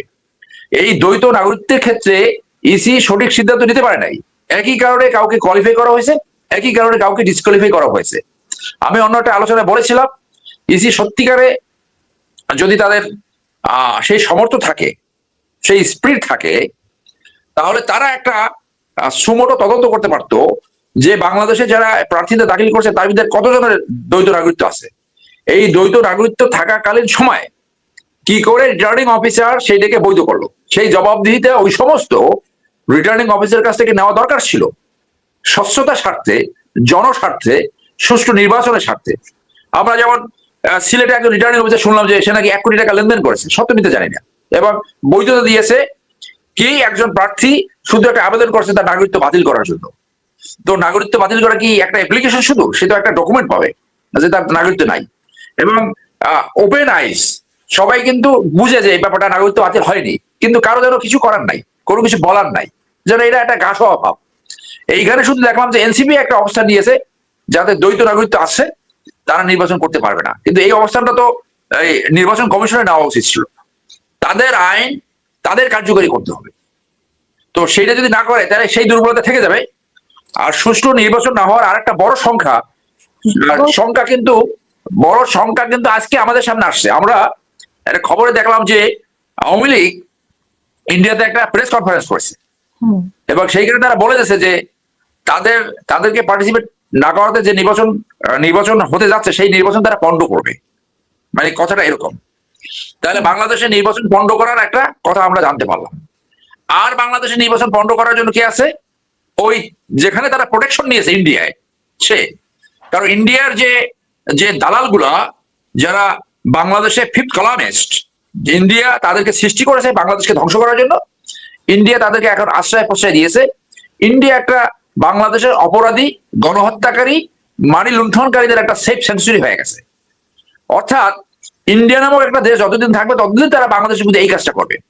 তাহলে আমাদের এই অভ্যুত্থানের পরে একটা বড় কাজ ছিল ইন্ডিয়ান যারা ডাইরেক্ট এজেন্ট, এই যে লেফটেন্যান্ট জেনারেল মুজিব নামে একটা দুষ্কৃতিকারী অফিসার এই যে পালাই গেল, এই এলপি তে থাকতে যে সবাই পালাই গেল, এই সে যে পালাই কিভাবে গেল সেটা তো এখন পর্যন্ত জবাব দিতে আওতায় আসে না। কিভাবে পালাই গেল? আরবিতে তো পালাই গেলে একটা কোরবানগিরি হয়, একটা নিষ্পত্তি হয়, একটা ডিসপোজাল হয়, সেগুলো হয় নাই, কিন্তু ইন্ডিয়াতে পালাই আছে। তাহলে আমরা আগে থেকে বলতেছিলাম যে ইন্ডিয়া তাদেরকে সৃষ্টি করেছিল বাংলাদেশকে লুটপাট করার জন্য, ইন্ডিয়া তাদেরকে এখন আশ্রয় প্রশ্রয় দিয়েছে, এবং তারা যে এই অন্তর্বর্তীকালীন সরকারকে ব্যর্থ করবে এটা তো তাদের 1 নম্বর এজেন্ডা, এবং সেই 1 নম্বর এজেন্ডা বাস্তবায়ন করার জন্য তাদের সাথে আছে ইন্ডিয়া, তাদের সাথে রয়েছে। তাহলে বাংলাদেশে যে আইন শৃঙ্খলা পরিস্থিতি, ভঙ্গুর পরিস্থিতি, এটা আরো কয়েকটা মার্ডার হলে তো এমনিতে হয়ে যাবে। তো এখানে বাংলাদেশ থেকেও দাবি উঠছে যে এভাবে নির্বাচন হতে পারবে না। তো সেই জন্যই কিন্তু এই ধারণাটা সামনে আসছে যে সঠিক নির্বাচন হবে কিনা। আমি মনে করি যে দ্বৈত নাগরিকত্ব এইটা আরো সামনে আসা দরকার। যারা বাংলাদেশের এলিজিয়েন্স ত্যাগ করে অন্য দেশে যে আরামায়েশ করেছে, সেখানে সেফ লাইফ লিড করেছে, কিভাবে লিড করেছে, বাংলাদেশ থেকে টাকা চুরি করে নিয়ে সেগুলো করেছে, এখন আবার বাংলাদেশে আইসা বাংলাদেশের আইন প্রণেতা হতে চায়, এইটা দেশের জন্য একটা দুর্ভাগ্য। আজকে এই ব্যর্থ অন্তর্বর্তীকালীন সরকার, যারা ম্যাক্সিমাম হয়তো একটা এনজিও চালাতে পারে, হয়তো ছোটখাটো একটা অফিস চালাতে পারে, অভ্যুত্থান উত্তর একটা রাষ্ট্র চালাবার ক্যাপাসিটি একজন আসলো না, যার জন্য আজকে এত বড় স্যাক্রিফাইস সেইটা ভুলণ্ঠিত হলো। এখন তাদের একটা উচিত ছিল বাংলাদেশে ইন্ডিয়ান এজেন্ট হয়ে যারা বাংলাদেশকে গত 15 বছর লুটপাটে সহযোগিতা করেছে, যারা বাংলাদেশের ইন্টেলিজেন্স তাদের কাছে পাস করেছে। কি দুর্ভাগ্য একটা দেশের যে টপ ইন্টেলিজেন্সের অন্তত 20 জন পালিয়ে গেছে। কি দুর্ভাগ্য দেশের যে প্রধান বিচারপতি পালিয়ে যায়, আইজিপি পালিয়ে যায়, খতিব তো পালাইছে, তারপরে প্রশাসনের লোক পালিয়ে যায়, অনেক সচিব পালিয়ে যায়। কি দুর্ভাগ্য এই দেশের। আজকে অল্টারনেটিভলি ভাবেন তো যে ইন্ডিয়াতে একটা টার্মাল হয়েছে, ইন্ডিয়ার 2 জন জেনারেল বাংলাদেশে আসছে অথবা পাকিস্তানে চলে গেছে, সে দেশের ওখানে কি প্রতিক্রিয়া হতো? আমাদের যেন কেন একটা গা সওয়া ভাব হয়ে গেছে। সেই জন্য আজকে এই গা সওয়া ভাব এইটা হলো কেন? কারণ যারা অন্যায় করেছে তাদের বিচার ব্যতীত কখনোই এই অভ্যুত্থানের ফসল ঘরে আসা সম্ভব নয়। রিকনসিলিয়েশন মেনেটা হলো যারা অন্যায় করেছে তাদেরকে যথাযথ শাস্তি দিতে হবে, বাকি সবাইকে স্বাভাবিক জীবনে আসতে দিতে হবে। আমরা দেখলাম সেই আওয়ামী লীগ টাইপের একটা মামলা বাণিজ্য, এই আওয়ামী লীগ টাইপের একটা মিথ্যা মামলা, আর সেই পুলিশের এই যে গ্রেপ্তার বাণিজ্য, মামলা বাণিজ্য কোনোভাবে বন্ধ হচ্ছে না।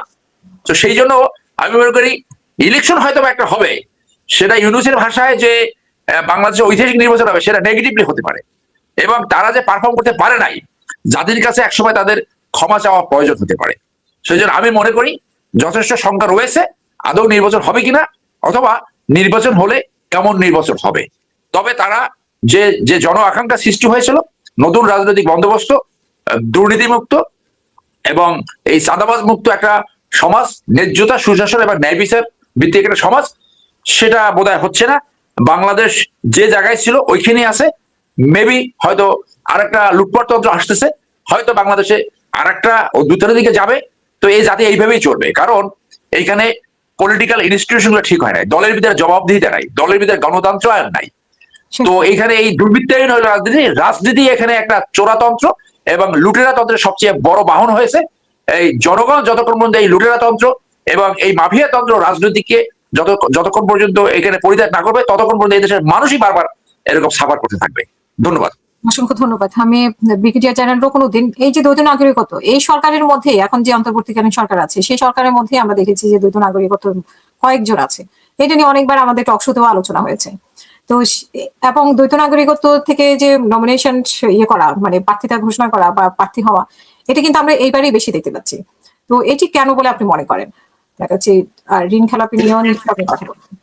আমি আপনাকে এর আগে বলেছিলাম যে ইলেকশন কমিশন নিয়ে আমি বলবো, তো ওরা দুইজন বলার পর আমি বলবো, কিন্তু তার আগে আপনার প্রশ্নটা রাইট ওয়ে আমি বলি যে দেখেন, আমরা সরকারি কোনো কর্মকাণ্ড বা কোনো কর্পোরেট অফিস, কোনো কোম্পানিতে কাজ পরিচালনা করার জন্য ভালো স্কিল ম্যান পাওয়ারের জন্য আমরা কি টেকনোক্রেট আনি না, বিদেশ থেকে হায়ার করি না, এমপ্লয় করি না? করি। তো দ্বৈত নাগরিকত্ব বাংলাদেশি যদি আমাদের দেশে কোনো ইম্পর্টেন্ট অ্যাপয়েন্টমেন্টে আসে এবং আমাদের দেশের উপকার হয়, that is no problem. But এই যে ইলেকশনের ব্যাপারে, এটা তো সংবিধানের সাথে সাংঘর্ষিক। প্রথমেই তো আমি বলবো যে রাজনৈতিক দলগুলো জানে কার দ্বৈত নাগরিকত্ব আছে, তাকে মনোনয়ন দিল কেন? ওয়াই? তারা জানে কে ক্রিমিনাল অফেন্স করছে এবং ক্রিমিনাল কার নামে মামলা আছে, তারা কেন মনোনয়ন দিল? একইভাবে কে ঋণ খেলাফি এটা জানে না? তো জানে। তো এটা হচ্ছে যে আগের থেকে একটা কালচার হয়ে আসছে, যে জিনিসটা ব্যারিস্টার সারোয়ার কিছু বলছে, আমাদের দেশে ও গা হওয়া একটা ভাব এসে গেছে যে আপনি যা পারেন ইনফরমেশন দেন, সত্য মিথ্যা আমি দেখেও না দেখার ভান করবো, যদি পার পেয়ে যান বাস ঠিক আছে। আপনি ইলেকশন কমিশনের কথা বলেন, আমি I know the gentleman, Chittagong ইউনিভার্সিটিতে পাশাপাশি হলে থাকতাম, আমি ওনাকে চিনি ব্যক্তিগতভাবে, উনি একজন নীতিবান মানুষ। বাট মিস্টার নাসির উদ্দিন একা তো কিছু করতে পারবে না। ইলেকশন কমিশনার আপনারা জানেন যে তাদের নিজস্ব ম্যান পাওয়ার খুবই কম, ওই কয়েকজন কমিশনার ছাড়া আর বাকি কোনো লোকজন নাই এদের, শুধু অফিস বিয়ারার ওই যে কয়েকজন দারোয়ান পিয়ন ছাড়া এদের কর্মী বাহিনী হচ্ছে ওই বাইরে সিভিল প্রশাসনের ম্যাজিস্ট্রেট, এসপি, ওসি, তারপরে ডিসি, এডিসি, এরা। আর এখন এইসব জায়গায় কারা বসে আছে আপনি আমার বলেন?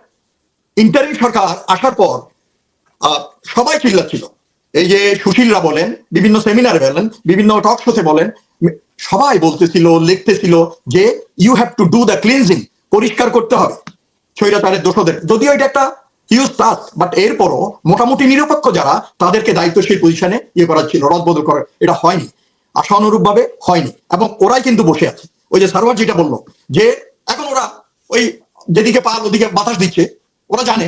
এই যে দেখেন, আপনারা খোলাখুলি আলোচনা করি, আমার এটা কথা শোনার পরে অনেকে আবার, কারণ ওনারা তো লাফাইতে থাকে এই পলিটিক্যাল পার্টিগুলা, এবং আপনি একটা কিছু তাদের মন মতো হইলো না, আপনি সত্যি কথা বলতেছেন, আপনাকে মিডিয়াতে উল্টাপাল্টা গালিগালাজ করবে। তো এটা হচ্ছে আমাদের সংস্কৃতি, আমি করার কিছু নাই। বাট সত্যি কথা আমরা যারা বলি, আমি সত্য কথাই বলবো। তারেক রহমান সাহেব আসলেন, আমি যতদূর জানি তার বিভিন্ন বক্তৃতা এবং বিভিন্ন তার ব্যক্তিগত অ্যাটিটিউড সম্বন্ধে, এবং তার সাথে রিসেন্টলি দেখা করতে এই ধরনের লোকের সাথে আমি শুনছি, হি ডাজন্ট লাইক ইট। এই যে তেল মারা, তেলবাজি, তোষামদি, পা চাটা, এগুলো সে পছন্দ করে না। কারণ যত কিছুই হোক, পারিবারিক ভাবে সে প্রেসিডেন্ট জিয়ার ছেলে, খালেদা জিয়ার ছেলে, এবং আমরা জানি ওনারা কেমন ব্যক্তিত্বের লোক ছিলেন, কেমন ব্যক্তিগত নীতিবান লোকের সন্তান সে। তো কিছু তো পাবেই। অন্যান্য ব্যাপার নিয়ে আমি আলোচনা করতে, তো সে এখন আপনি দেখেন সে দেশে আসার পর থেকে কি শুরু হয়েছে। এই যে মিডিয়ার পাঁচাটা দালাল কতগুলো আছে, ওরা গিয়ে তেলের টাঙ্কি ঢাইলা দিচ্ছে, ছবি প্রেজেন্ট করতেছে, পা দুইরা সালাম করতেছে, ফুলের তোড়া দিতেছে, মাননীয় বলতেছে, মহোদয় বলতেছে, মানে ভাবখানা এমন সে প্রাইম মিনিস্টার হয়ে গেছে। আমি জানি না কে ক্ষমতায় আসবে, যে ক্ষমতায় আসুক, আমার কথা হচ্ছে যে রাষ্ট্র তাকে সম্মান দেবে এবং তার রাষ্ট্র পরিচালনার দায়িত্ব তার উপর আসবে। কিন্তু আমার কথা হচ্ছে যে এখনই কেন প্রশাসন এইভাবে এক পেশে কাজ করবে? ওদের কাছে গিয়ে ইভেন কি একটা গোয়েন্দা সংস্থার লোক গিয়ে ওর অফিসে রাজনৈতিক অফিসে গিয়ে দেখা করতেছে। এগুলো তো ভাইলেশন অফ দ্য নর্মস, এগুলো তো ভঙ্গ করা উচিত না।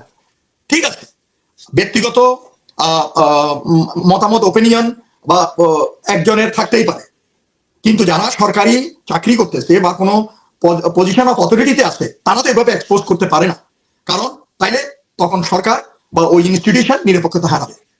এই ইলেকশন কমিশন ওখানে এই যে ডিসি, আমি একটা চিত্রের কথা বলতেছি, টিভিতে আমি দেখছি, আমি তো ভাই 30 বছর আর্মিতে চাকরি করে আসছি, বয়স তো অনেক হয়েছে, চুলদারি সব তো পাকিয়ে গেছে, তো আমরা তো জানি দুনিয়া অনেক ঘুরছি, লোকের চেহারা দেখলে I can read.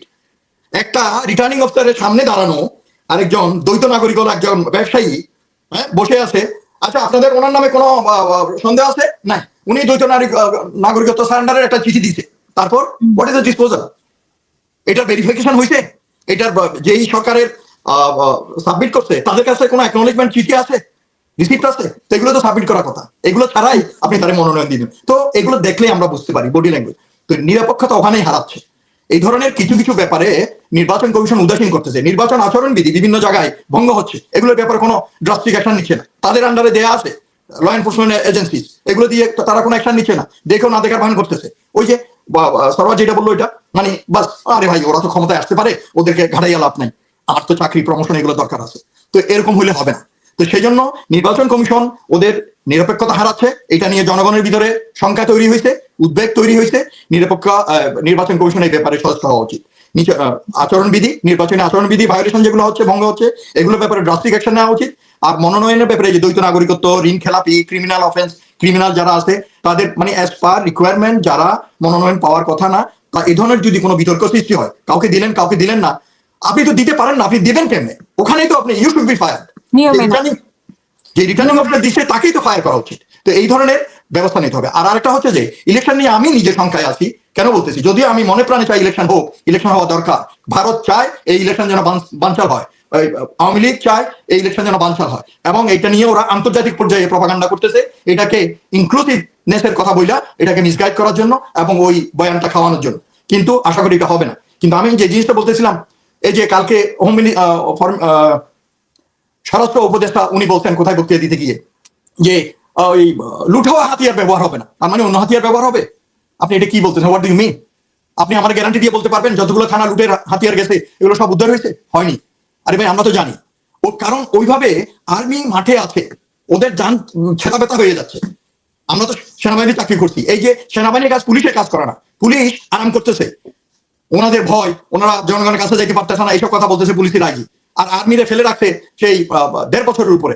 Longest period in my life I have seen the army এই মাঠে আছে সিভিল প্রশাসনকে সহায়তা করার জন্য। তো সেই জন্য এটা দিয়ে হবে না, এইটার জন্য এক্সক্লুসিভ অপারেশন অভিযান পরিচালনা করা উচিত। আমরা তো সেই দেখছি 75-এ দেখছি, 90-তে দেখছি, বিভিন্ন সময় আমরা দেখছি অবৈধ অস্ত্র উদ্ধার করার জন্য এক্সক্লুসিভ অপারেশন চালানো হয়, ওইটাকে ফোকাস করে। জেনারেলাইজ করলে তো হবে না। তো সেই জন্য এটা ওভাবে হয় নাই, হাতিয়ার উদ্ধার যেভাবে হওয়ার কথা ওভাবে হয় নাই। আওয়ামী লীগের সন্ত্রাসী, ছাত্রলীগের সন্ত্রাসীদের যে হাতিয়ারগুলা বিভিন্ন জায়গায় লুকাই টুকাই রাখছে, এগুলো উদ্ধার হয় নাই। আর এমনি সোসাইটিতে যেসব ক্রিমিনাল গুলো আছে তাদের হাতিয়ার উদ্ধার, সোজা কথা অবৈধ অস্ত্র উদ্ধার না হলে এগুলা বের হবে। এবং এই কথাটা আমি বারবার বলছিলাম, এই যে হাতি মারা যাওয়ার আগে দেখেন তফসিল ঘোষণা হইলো, শুরু হয়ে গেল কিলিং, এবং এই চাই না হোক এর ভিতরে আরো কয়েকটা হয়েছে। তো এই ধরনের কিলিং গুলো হবে যতক্ষণ পর্যন্ত অবৈধ অস্ত্র উদ্ধার করা না যায়, আইন শৃঙ্খলা পরিস্থিতির উন্নতি করা না যায়, এটার ব্যাপারে সরকারের ব্যবস্থা নিতে হবে। আর ইন্ডিয়ান যে গুজব এবং প্রপাগান্ডা, এটা চলবে। এটা সরকারকে এটার ব্যাপারে গোয়েন্দা সংস্থাগুলোকে একটু সক্রিয় করতে হবে, কার্যকরী করতে হবে, যাতে এগুলাকে ট্যাকেল করা যায়। এবং যারা এই ধরনের কাজ দেশের ভিতর করতেছে, এই ধরনের কিছু লোককে যদি ধরে আইনের আওতায় আনা যায়, তাইলে এটা বন্ধ করা যাবে।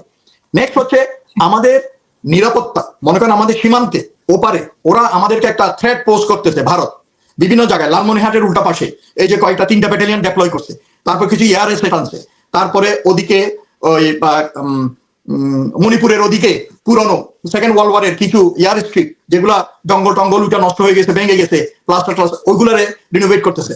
তো অনেকে হয়তো বিভ্রান্ত হবে আমাদের দেশে, এবং ওইটা বললে অনেকে কিছু করতেছে। ওই যে যেটা কর্নেল দিদার বললেন, কিছু লোক আছে ওই ভারতের প্রপাগান্ডাতে মোটিভেটেড হয়ে বিভ্রান্ত সৃষ্টিতে সহায়তা করতেছে। আপনাকে এসে জিজ্ঞেস করবে, হাসিনা ইলেকশন হবে? আর ইলেকশন না হওয়ার কারণ কি? What have you seen? তার মানে এরা মাহমুদও তো বলছে নির্বাচনে যাবো না, নির্বাচন করবে না, নির্বাচন করবে কিনা সন্দেহ। ওরা তো ওরা তো বলবেই এগুলো ভয় দেখানোর জন্য। ওদেরকে কিন্তু জামাত বলাচ্ছে কিনা সেটাও তো অনেকে সন্দেহ করছে, যে জামাত নির্বাচন চায় না, জিততে পারবে না দেখি, এরকমও তো না নো নো, এটা ভারতের বয়ান, এটা ভারতের বয়ান। জামাত সব সময় কিন্তু আমি যতদূর জানি ইলেকশন চেয়ে আসছে এবং ইলেকশনের বিপক্ষে কখনো ছিল না, বাট সংস্কারের কথা বলছে। ওই যে 3টা জিনিস প্রথমে বলা হয়েছিল ছাত্রদের পক্ষ থেকে আন্দোলনের পর, যে বিচার হতে হবে, সংস্কার হইতে হবে, আর একটা কি যেন, বিচার সংস্কার আর নির্বাচন। নির্বাচন ইয়েস। তো এখন সংস্কারের ব্যাপারে যে জিনিসটা, বিচার সংস্কারের পরে নির্বাচন এরকম বলছিল। হ্যাঁ না, বিচার হতে হবে, সংস্কার, তারপর নির্বাচন, বিচার আর সংস্কার পাশাপাশি চলবে। তো সংস্কারের ব্যাপারে যেটা বলতেছে, আমি প্রথমে বলি গুড সাইড, যে অনেকে খালি একতরফা ভাবে দোষ দিচ্ছে, সংস্কার হয় নাই, কিছু হয় নাই, হয় না। বাট আই টেল ইউ, লোকজন বুঝবে এই ইউনূস সরকার যখন যাবে তখন বুঝবে যে ইন্টারিম গভর্নমেন্ট কি করছে। বিশেষ করে এই একা লোক ডক্টর ইউনূসের মানে ক্যারিসমেটিক কাজের জন্য আমাদের বাংলাদেশ আজকে যেই অবস্থায় আছে এই অবস্থায় দাঁড়ায় আছে। এটা অস্বীকার, দেখেন আমরা সত্যকে অস্বীকার করে খালি অন্যদের বয়ানে কথা বললে কিন্তু এটা আমরা স্ববিরোধিতা হবে। হ্যাঁ, তো সেই জন্য ডক্টর ইউনূস অনেক কাজ করছে, ইকোনমিক ফিল্ডে বলেন, এটা বলেন, কিন্তু দুর্ভাগ্য ওনার সাথে ওনার টিমে যারা ছিল তারা ঠিক মতো পারফর্ম করতে পারে না, তারা বিতর্কিত হয়েছে। বিশেষ করে এই যে জুডিশিয়াল ব্যাপারেও অনেক, এই যে জামিন দিয়ে দিচ্ছে, আওয়ামী লীগের লোকজন জামিন হয়ে গেছে, এখন একজন আরেকজনকে ওরা দোষারোপ করতেছে, এক উপদেষ্টাকে দোষারোপ করতেছে। তারপরে মনে করেন যেসব বিচার হওয়ার কথা জরুরি ভিত্তিতে ওগুলো হয় নাই। তো এই ধরনের বিভিন্ন মন্ত্রণালয়ের ইনএফিসিয়েন্সির জন্য হয়তো ইয়ে হয়েছে, কিন্তু সংস্কার ভিতরে হয়েছে, কিন্তু অনেক সংস্কার যেগুলো প্রায়োরিটি ছিল, হওয়ার কথা ছিল, ওগুলো হয় নাই। এবং বর্তমানে আরেকটা জিনিস যেটা ভয়ের কারণ, আমি এটা বলে শেষ করতেছি, ওটা হচ্ছে যে দ্বিচারিতা আমাদের দেশে। এই যে বিশেষ করে মিডিয়া, গণমাধ্যম এখন বিভিন্ন জায়গায় মিটিং করতেছে, এই করতেছে, সেই করতেছে। আমার প্রশ্ন, বিশেষ করে এই যে নিউ এজের, আমি নাম ধরে বলি কারণ আই ডোন্ট কেয়ার এনিওয়ান, এই যে নুরুল কবির সাহেব, আপনি কোথায় ছিলেন? আপনি কোথায় ছিলেন যখন সংগ্রামের এই যে বুড়ো সাংবাদিককে দাঁড়িয়ে ধরে ছাত্রলীগের ছেলেরা বাইক করে আইনে মারতেছিল? আপনি কোথায় ছিলেন যখন মাহমুদুর রহমানকে মেরে রক্তাক্ত করে দিতে? সো আপনি কোথায় ছিলেন দিগন্ত টেলিভিশন থেকে শুরু করে ইসলামিক টিভি এবং অন্যান্য টিভি গুলো যখন বন্ধ করে দিছে? তো আপনারা এভাবে দ্বিচারিতা করবেন না, একটা লাইনে কথা বলেন। এখন আপনারা ওই আপনাদের ভারতের 2টা পেপারের উপর হাত পড়ছে, সেই জন্য আপনারা লাফাইতেছেন সবাই। কাজে এই বাংলাদেশে এই দ্বিচারিতা আর হবে না, কেউ অ্যাকসেপ্ট করবে না। বাংলাদেশের লোকজনের কাছে কিন্তু এখন ক্লিয়ার কারা কোন পক্ষে। কাজে আপনারা সঠিক পক্ষে আসুন, দেশের পক্ষে আসুন, বাংলাদেশি হন, ভারতী না। বাংলাদেশ বিদ্বেষী বা বাংলাদেশের স্বার্থের বিরুদ্ধে যারা কাজ করবে, জনগণ এদেরকে প্রত্যাখ্যান করবে, প্রতিহত করবে এবং এদেরকে রুখবে। অসংখ্য ধন্যবাদ আপনাকে লেফটেন্যান্ট কর্নেল দিদারুল আলম। আপনি অন্যান্য বিষয়ে বলবেন, কিন্তু সবথেকে যেটা আমি যোগ করতে চাই যে আসিফ নজরুল আসিফ বলছেন যে সংস্কার এনাফ হয়েছে, মানে 18 মাসে যতটুকু হওয়ার ততটুকু হয়েছে। আপনি কি দৃশ্যমান দেখতে পাচ্ছেন কিনা? আর নির্বাচন বানচাল আসলে, যদিও ব্রিগেডিয়ার জেনারেল রুকনুদ্দিন বলেছেন যে নির্বাচন বানচালে হওয়ার সম্ভাবনা বা জামাতও চায় না, কিন্তু জামাতের ব্যাপারে দুটো অভিযোগ যেটা উঠেছে, একটা হচ্ছে যে নির্বাচন কারসাজি করার যে পরিকল্পনাগুলো সেগুলো অলরেডি দৃশ্যমান। অনেকে বলছে যে ঢাকায় অনেক লোককে, আজকে ফখরুল ইসলাম আলমগীর বললেন যে ঢাকায় অনেক লোককে আনছে, ভোটারদেরকে ঢাকায় আনছে, এরকম প্রায় 10 লক্ষ বা আরো বেশি লোককে জমায়েত করছে। আবার পোস্টাল ভোটারের ক্ষেত্রেও একটা কৌশল অবলম্বন করেছে। আবার সেখানে যে ব্যালট পেপার, ব্যালটের ক্ষেত্রেও আপনি নিশ্চয়ই শুনেছেন দুদিনে যে মাঝখানে রাখা হয়েছে দানের শীষকে। এই কৌশলগুলো জামাত নিচ্ছে, মানে জেতার জন্য এক ধরনের কৌশল অবলম্বন করছে, আরেক দিকে হচ্ছে যে নির্বাচন বানচালের জন্য। এই দুটো অভিযোগকে আপনি কিভাবে দেখবেন? আর হচ্ছে আসিফ নজরুলের বিষয়টি, সংস্কার আসলে কতটুকু হলো? আমি যতটুকু জানি সংস্কার কমিশনে আপনিও কোনো না কোনো ভাবে জড়িত ছিলেন, কাজ করেছেন, ওদের সাথে ছিলেন। আপনার কাছে শুনতে চাই, আপনার মাইক্রোফোনটা অন করে নেবেন প্লিজ। ধন্যবাদ। আমার সহ আলোচক বৃন্দ অত্যন্ত জ্ঞান গর্ব আলোচনা করলেন এবং আমার মনে হয় দেশবাসী এখান থেকে অনেকখানি উপকৃত হবে। রাজনৈতিক দলগুলো আশা করি এখান থেকে শিক্ষা নেবেন এবং তারা উপকৃত হবেন, আগামী ইলেকশন যাতে সুন্দর সুস্থ হয়। আপনার সংস্কারের ব্যাপারে আমি একটু বলতে চাই, সেটা হলো সংস্কারের 3টা অংশ। হ্যাঁ, ইউ আর রাইট। আমি যেহেতু নিজে একটু ইনভলভ ছিলাম এই সংস্কার কমিশনের আলোচনার পক্ষে, আমি ডেলিগেশন মেম্বার ছিলাম, সেখানে যে টিম ছিল তাদের সাথে বহুবার বসেছি, কথা বলেছি। 3টা অংশ। একটা হলো অনেকগুলো সংস্কারের কাজ, এগুলো ইতিমধ্যেই সরকারের প্রশাসনিক আদেশে সেগুলো হয়ে গেছে এবং সেগুলো চলমান চলতেছে। এগুলো কিন্তু দৃশ্যমান কেন হচ্ছে না? যেহেতু it's not a political government, তাদের প্রচার প্রসার কম, মানুষ কিন্তু এটা সুবিধা ভোগ করছে, কিন্তু মানুষকে সাধারণভাবে জানানো হচ্ছে না বা জানছে না, কিন্তু ভিতরে ভিতরে এই কাজগুলো কিন্তু হয়ে গেছে। এক নম্বর। 2 নম্বর হচ্ছে কিছু সংস্কারের কাজ এখন আইনগত কিছু বিষয়ের কারণে সেগুলো প্রক্রিয়াধীন আছে, আর কিছু সংস্কারের কাজ যেখানে সংবিধানকে সংশোধন করতে হবে এগুলো পার্লামেন্টে যাওয়ার আগে এটা করা যাবে না। পার্লামেন্ট নির্বাচিত হলে সেখানে বলা হয়েছে 6 মাসের মধ্যেই বা কোনো কোনো ক্ষেত্রে প্রথম অধিবেশনের মধ্যেই আপনাকে এগুলোকে পাশ করতে হবে, তারপরে সেগুলো মানুষ জনগণ এখান থেকে সুফল পাওয়া শুরু করবে। কিছু কিছু বিষয় আছে দীর্ঘ সময় লাগে, যেমন ধরুন আমি আপনাকে বলি, আমি নিজেও দীর্ঘ সময় জেলে ছিলাম।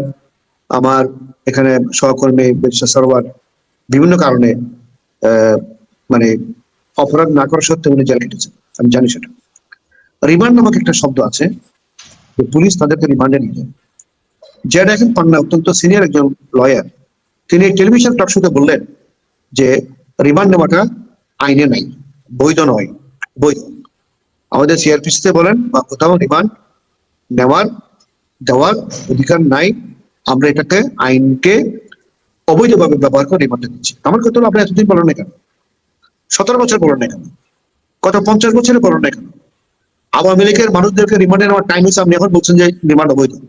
আমাকে 8 দিনে রিমান্ড নিয়েছেন, আমাকে আমি ক্রিমিনাল? আমি এটা জিজ্ঞেস করে চাইতাম সরওয়ার সাহেবকে রিমান্ডে নিয়েছে কেন? তো এইগুলোকে পরিবর্তন করতে গেলে, আইনকে সংশোধন করতে গেলে এগুলো কিছু কিছু আপনার সরকারের আদেশে করা যাবে, আর কোনো কোনো জায়গাতে বিধিনিষেধ গুলোকে আপনাকে আইন পরিবর্তন করতে গেলে পার্লামেন্টে যেতে হবে। সো এই সংস্কারের কার্যক্রমগুলো মোটামুটি ভাবে চলমান আছে। এখানে আমি মনে করি যথেষ্ট সংস্কার সম্পর্কে কাজ হয়েছে এবং দেশবাসী সুফল পাবে। এখন হয়তো বোঝা যাচ্ছে না, ইলেকশনের পরে যখন মানুষ কম্পারিজন করবে তখন বুঝবে। আপনি ধরেন একটা জিনিস দেখেন, ডক্টর সাহেবের আমি 2-3টা জিনিস বলি। এই সরকারের আমলে আমরা যে পরিমাণ স্বাধীনভাবে কথা বলার সুযোগ পাচ্ছি, আমাদের কোনো ভয় নেই। যে কোনো সময় কিন্তু আগে কথা বললে আপনাকে রাতের আন্ধারে পুলিশ নিয়ে যেত, কে নিচ্ছে, কোথায় নিচ্ছে, কিভাবে নিচ্ছে, কেউ কিছু জানে না। তারপর আপনি ধরেন সরকারি হত্যাকাণ্ড, দেশের জনগণকে মেরে ফেলে যে সংস্কৃতি তৈরি হয়েছিল, ক্রসফায়ার নামে একটা যন্ত্রণা সম্পূর্ণরূপে বন্ধ হয়েছে। There is no such incident during the last about 1.5 years. কোথাও হয়নি এটা। তারপরে দেখেন ব্যাংকে টাকা ছিল না, এখন মিডিয়াতে আমরা দেখতে পাচ্ছি, এবং এই যে অর্থনীতি সংক্রান্ত যে কমিটি কাজ করেছে সেই কমিটি রিপোর্টে বলেছে 28 লক্ষ কোটি টাকা, 1 লক্ষ 2 লক্ষ কোটি, 28 লক্ষ কোটি টাকা বাংলাদেশ থেকে 17 বছরে পাচার হয়ে বিদেশে চলে গেছে বিভিন্ন সময়। আমাদের ন্যাশনাল বাজার হচ্ছে এখন প্রায় 6 থেকে 7 লক্ষ কোটি টাকা বা 8 লক্ষ কোটি টাকা হচ্ছে। তাহলে দেখেন 28 লক্ষ কোটি টাকা চলে যাওয়ার মানে হচ্ছে অলমোস্ট আমাদের 4-5 বছরের বাজারের সমপরিমাণ টাকা বিদেশে চলে গেছে। তাহলে এই টাকা ফেরত আনা ইজ ইট সো ইজি? এটা তো সহজ। এই অবস্থার মধ্যে আপনি দেখেন আজকে থেকে 1.5 বছর আগে 20,000 টাকার চেক আমরা ব্যাংকে পাঠিয়েছি, ওরা বলছে দিতে পারবে 20,000 টাকার চেক। এক ভদ্র মহিলার, আপনার অনুষ্ঠানের মধ্যে আমি বলেছিলাম, এক ভদ্র মহিলার 16 লক্ষ টাকা এফডিআর আছে, 16 লক্ষ টাকা, ব্যাংক বলছে 1 লাখ টাকা দিতে পারবে। এই মহিলা চিল্লাচ্ছে, মিডিয়াতে লাইভ দেখাচ্ছে, ভাই আমার টাকা আপনি দিবেন না কেন? আমার কাছে টাকা নেই। টাকা কোথায় গেল? Nobody nose about it. তাহলে দেখেন এখন এই সরকারের আমলেও তো এরকম অনেক দুর্নীতির খবর আছে, তারপরে এগুলো নিয়ে আমরা কোনো আলোচনাও করতে দেখলাম, মিডিয়াতে আসে না, টাকা পাচারের ঘটনাও তো আছে, এই সরকারেরও আছে। আমি বলছি না দেখি, আমরা তো রাতারাতি এটাকে কাকরাইলের মসজিদ বানাতে পারবো, তবলিগ জামাত, ডিউ রেসপেক্ট তবলিগ জামাত বলছি, মানে ভালো মানুষের জায়গা বানিয়ে দিতে পারবো না। 18 কোটি মানুষের 18 কোটি সমস্যা আছে, এর মধ্যে দুর্নীতি একটা সমস্যা। এটা তো একটা সরকার চাইলেই রাতারাতি করে ফেলতে পারবে না। তবে এই কথাটা সত্য যে বিচার বিভাগের যে দুর্নীতি, আপনার অর্থনৈতিক ক্ষেত্রে যে আপনার যে ধরনের আপনার দুর্নীতি শুধু নয়, আমি বলি মিসম্যানেজমেন্ট যেভাবে হয়ে গেছিল সবকিছু জায়গায়, এখান থেকে একটা রাষ্ট্রকে মোটামুটি লাইনে আনা হয়েছে। এখন ব্যাংক একটা সুশৃঙ্খল ভাবে চলছে, আপনার ব্যাংকে টাকা পাওয়া যাচ্ছে, আমরা এসি করতে পারতেছি। আমি গত 1-1.5 মাসের মধ্যে 3টা ব্যাংকের চেয়ারম্যান এমনির সাথে মিটিং করেছি বিভিন্ন কারণে, সেখানে তারা বলেছেন যে আমার ব্যাংকের টাকা সারপ্লাস। আমি আপনার নামই বলতে পারি, ইস্টার্ন ব্যাংক বলেছে আমার টাকা সারপ্লাস, আমি ডিও এটা রেকর্ড আপনি করতে পারেন, তারা জিজ্ঞেস করতে পারেন। ট্রাস্ট ব্যাংকের এমডির সাথে মিটিং করেছে আসাম, উনি বলেছেন আমার টাকা সারপ্লাস। আমি প্রাইম ব্যাংকের চেয়ারম্যান আজমজুর চৌধুরী এবং তার এমডি আসামের সাথে কথা বলেছি, উনি আমার টাকা সারপ্লাস। তার মানে বলতে চাচ্ছি ব্যাংকে বর্তমানে তাদের ক্লায়েন্টদের টাকা লেনদেনে তাদের কোনো সমস্যা নাই, তাদের এলসির কোনো সমস্যা নাই, মানুষের যে ডিপোজিট, সেই ডিপোজিটের কোনো সমস্যা নাই। এটা কিন্তু প্রাইভেট হচ্ছে। আর যে ব্যাংকগুলো দুর্নীতিগ্রস্ত হয়ে গেছে, 5-7টা ব্যাংক আপনি জানেন, সেগুলো মার্চ করে দিচ্ছে। Doctor Yunus taken a decision, তাদেরকে একত্রিত করে। তারপরে বলতে চাচ্ছি, সংস্কারের যে কার্যক্রমগুলো, সেগুলো পাবলিক বেনিফিট পাওয়া শুরু করেছে, হয়তো সেগুলো তো ডিসকাস হচ্ছে না। কারণ ইলেকশনের কারণেই মানুষের মন মানসিকতা, আলাপ আলোচনা, আমাদের গ্রামীণ সঙ্গে যেগুলোকে বলে চায়ের দোকান, হাট বাজার, সব জায়গাতে ইলেকশন ইলেকশন ইলেকশন, এদিকে চলে যাওয়ার কারণে অন্য বিষয়গুলো তো ফোকাস আসছে না। কিন্তু সব জায়গাতে অনেক ধরনের সংস্কার হয়েছে, যেগুলো বেনিফিট মানুষ আস্তে পাবে। পলিটিক্যাল গভর্নমেন্ট আসলে অনেক কম্পারিজনে যখন করবে তখন বুঝবে। এই পার্টটা শেষ করলাম। নির্বাচন বানচালের ব্যাপারে আপনি প্রশ্ন করেছেন। নো, কেউ নির্বাচন বানচাল হোক সেটা চায় না। বিএনপিও চায় না, জামাত ইসলামী চায় না, কোন ইসলামী দল চায় না, কমিউনিস্ট পার্টি চায় না, কেউ চায় না। নোডে এটা হচ্ছে ভারতীয় বয়ান। ওই যে আমি বলি, আপনি ভারতীয় বয়ান, একটু আগে ব্রিগেড রক্ষণ সাহেব যেরকম করে বললেন, আমাকে মানুষজন জিজ্ঞেস করে, আমাদের জিজ্ঞেস করে, ভাই নির্বাচন হবে তো? ভাই শুনে যাচ্ছে নির্বাচন বোঝা হবে না। তাই বললাম যে কেন রে ভাই, আজকে কি রিক্সা টুনটুনি বাজায় নাই? আজকে বাজারে গেছিলেন? ভাই গেছি। সব বাজার পাইছেন? ডিম কি কমছে বাজারে? সবজি কমছে? মাছ পাইছেন? সব পাইছে। রেলগাড়ি চলছে? চলছে। বাস চলছে? চলছে। সমস্যা কোথায় ভাই? আপনি কেন বলছেন? আমরা কেন জিজ্ঞেস করছেন নির্বাচন হবে কিনা? আপনার মতো শিক্ষিত ব্যক্তি যদি বলে যে নির্বাচন হবে কিনা, এটা তো সাধারণ মানুষ এফেক্ট করবে। আপনি কেন বলছেন এটা হবে? কোন পলিটিক্যাল পার্টি নির্বাচন বানচাল চায় না, সাধারণ মানুষও চায় না, কেউ চাচ্ছে না। কিন্তু কোথাও থেকে একটা আওয়াজ দেওয়া হচ্ছে নির্বাচন বোধহয় হবে না, জামাত ইসলামী নির্বাচন বানচাল করতে চাচ্ছে। কে বলেছে জামাত ইসলামী? আমি স্পেসিফিকলি বলেন। আমি পলিটিক্যাল পার্টিগুলোকে অনুরোধ করবো যে বি রেসপন্সিবল, অত্যন্ত সতর্কতার সাথে, দায়িত্বশীলতার সাথে বক্তব্য দিবেন। এই যে মির্জা ফখরুল ইসলাম আলমগীর অত্যন্ত পুরাতন একজন ব্যক্তি, বয়োজ্যেষ্ঠ, তার প্রতি শ্রদ্ধা রেখে বলছি, জামাত ইসলামের দস্তক করে নিয়ে আসছে। আপনি যে বলছেন, আপনার স্ট্যাটিস্টিক্সটা কি? নাম দেন, তালিকা দেন, তাদের অন্তত 1 লক্ষ লোকের তালিকা আপনার দেন, প্রকাশ করেন, মিডিয়াকে দেন, হাসিনা ম্যাডামকে দেন, উনি প্রকাশ করবে। এই ধরনের অযৌক্তিক, অরাজনৈতিক এবং অপ্রত্যাশিত কথা বলে দেশের মানুষকে বিভ্রান্ত করে আমাদের মধ্যে এক ধরনের সংখ্যা তৈরি করবেন না। করলে আপনাকে মানুষ ভারতীয় দালাল বলবে। Don't do it. কোন পলিটিক্যাল পার্টি যদি তার প্রয়োজনে বিভিন্ন গ্রাম থেকে মানুষ রাজনৈতিক ভাবে ঢাকা টানে, আপনার সমস্যা কি ভাই? উনি বাংলাদেশের ভিতরে মানুষ মুভমেন্ট করতে পারে না, আপনি করলে সমস্যাটা কোথায়? হ্যাঁ, আপনি বলতে পারেন এই মানুষগুলোর মধ্যে যদি কোনো অংশ কোনো অন্যায় করে, কোনো যদি অপরাধ করে, অপরাধ করার জন্য যদি কোনো ঘটনা ঘটায়, সেটাকে আপনি প্রতিবাদ করতে পারেন। But B specific. ঢালাও করে প্রচার করে আপনি নির্বাচন প্রচার করবেন, এগুলা বলে মানুষকে বিভ্রান্ত করলে মানুষ সত্যি সত্যি, সাধারণ মানুষ আতঙ্কগ্রস্ত হওয়ার সম্ভাবনা আছে। কারসাজির কথা বলছেন, কারসাজি কি করবে? করলে তো আপনারাই করবেন। আপনি যারা পলিটিক্যাল পার্টিকে বিক্রি করে আপনারাই করবেন। আমরা তো সাধারণ মানুষ আর কারসাজি মানবো না। আমরা পলিটিক্যাল পার্টির রাই কারসাজি করবো, সাধারণ মানুষ তো কারসাজি করবে না। কারসাজিটা কিভাবে করবেন? আপনি ভোট কেন্দ্র দখল করার জন্য চেষ্টা করবেন, আপনি ব্যালট পেপার ভুয়া ছাপানোর চেষ্টা করবেন, আপনি নির্বাচনের রিলেটেড কর্মকর্তাদেরকে ঘুষ দিবেন, আপনি তাদেরকে টাকা আগে পৌঁছে দিবেন আগে সরকারের মধ্যে। এগুলো করবেন আপনারা, মানুষ মানবে না। এবার মানুষ কিন্তু খুব সচেতন, এগুলো আপনাকে করতে দিবে না। আজকে কথা আপনাকে বলি, আমরা নির্বাচন কমিশনের যখন মিটিং হয়, আমি তো ছিলাম সেখানে 2টা মিটিং এ, আমরা বলেছিলাম কমিশনারকে, এটা বলে শেষ করব, সেটা হলো যে আপনারা একটা ভলান্টিয়ার ফোর্স তৈরি করেন, যারা নির্বাচনে ভোট দেবে না, কিন্তু আগামী 1-2 বছরের মধ্যে ভোটার হবে। এরা কারা? আমরা বলেছিলাম যে ক্লাস 10 থেকে আরম্ভ করে ইন্টারমিডিয়েট পর্যন্ত যাদের বয়স 18 বছর হয়নি এখন, কিন্তু 16 বছর, 17 বছর, 18 বছর, তারা ভোট দিবে না, ভোট দেওয়ার বয়স তাদের হয় নাই।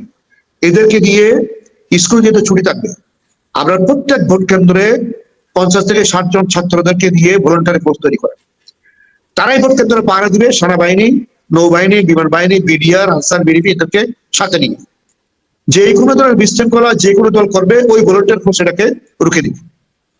আশা করি নির্বাচন কমিশন আমাদের এই বক্তব্য শুনেছেন এবং অত্যন্ত শ্রদ্ধার সাথে আমাদের নাসির ভাইকে বলবো, আমাদের শ্রদ্ধ কর্নেল ব্রিগেডিয়ার জেনারেল রক্ষণ, আমি যখন ইউনিভার্সিটি কলেজ পড়ি, উনি আমাদের মুরব্বী ছিলেন ইউনিভার্সিটি, আমরা দেখেছি ওনাকে, সজ্জন ব্যক্তি, উনি এটাকে তো যৌক্তিকভাবে মেনে নিয়েছেন। আশা করি এই কাজটা ওনারা করবেন এবং পলিটিক্যাল পার্টিকে অনুরোধ করবো আপনারা নির্বাচন কমিশন যে এরকম উদ্যোগ গ্রহণ করে আমরা সহায়তা করি। ধানের শীষের মার্কা মাঝখানে, ব্যালট পেপারের মাঝখানে আসে, সমস্যা কোথায়? হাসিনা ম্যাম আপনি আমাকে বলেন, সমস্যা কোথায়? সমস্যা এখন যারা নির্বাচন করে তারা সমস্যা দেখাচ্ছে, বিভিন্ন ধরনের সমস্যা। কারণ দাঁড়িপাল্লা হয়ে গেছে উপরে, ধানের শীষ মাঝখানে, ভাঁজের মধ্যে, আর 72টা মার্কা একই ইয়েতে। তারপর পোস্টাল এখনো প্রার্থিতার ব্যাপারে কনফার্ম হয়নি, পোস্টাল ব্যালট হয়ে গেছে, পাঠিয়ে দিয়েছে। 72টা একই ব্যালট। এগুলো বাল খেললাম। এগুলো বাদ খেলবে, জি। এগুলো বারক সুন্দর বক্তব্য এগুলো দিয়ে দেশের মানুষকে বিভ্রান্ত করলে কোনো লাভ হবে না। আপনার কোনো কোনো কাম্পার নাই। নির্বাচন কমিশন স্বাধীন, এটাকে হয় নিচে দিবে, তাহলে বামে দিবে, তাহলে ডানে দিবে, নাহলে উপর দিবে, না সেন্টার দিবে। নির্বাচন কমিশনের কাজ। আপনার মার্কা খুঁজে মানুষ আপনাকে ভোট দেবে।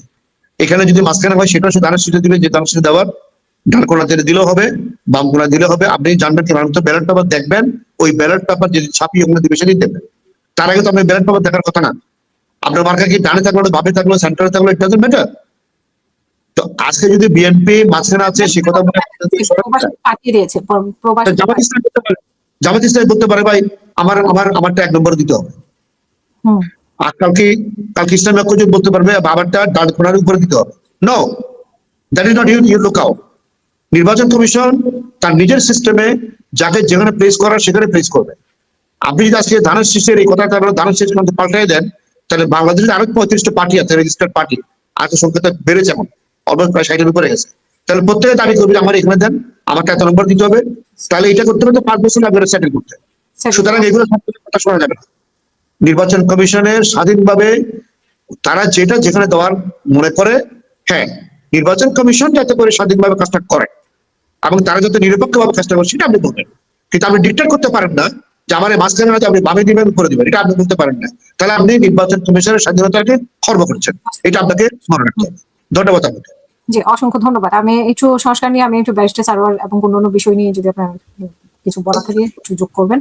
আর হচ্ছে যে আসিফ নজরুল যেটা দাবি করছেন, এর আগেও উনি বলেছিলেন যে জামিনের ক্ষেত্রে উনি বলছেন যে বিচারপতিরা দায়ী, জামিনের জন্য ওনাকে দায়ী করা হয় বা ওনাকে নিয়ে বেশি গালি দেওয়া হয় শুধুমাত্র ভিউ পাওয়ার জন্য। আসলে বিষয়টা তাই নাকি আসলে উনি কথা শোনার মতো কাজ উনি করেছেন, গালি খাওয়ার মতো উনি কাজ করেছেন, বা আজকে যেটা উনি দাবি করেছেন যে সংস্কার 18 মাসে যে সংস্কার হওয়ার কথা তার থেকে অনেক বেশি হয়েছে? না, দেখুন, সবচেয়ে বড় সংস্কার হওয়া উচিত ছিল এই যে বিচার তো সংস্কারের অংশ।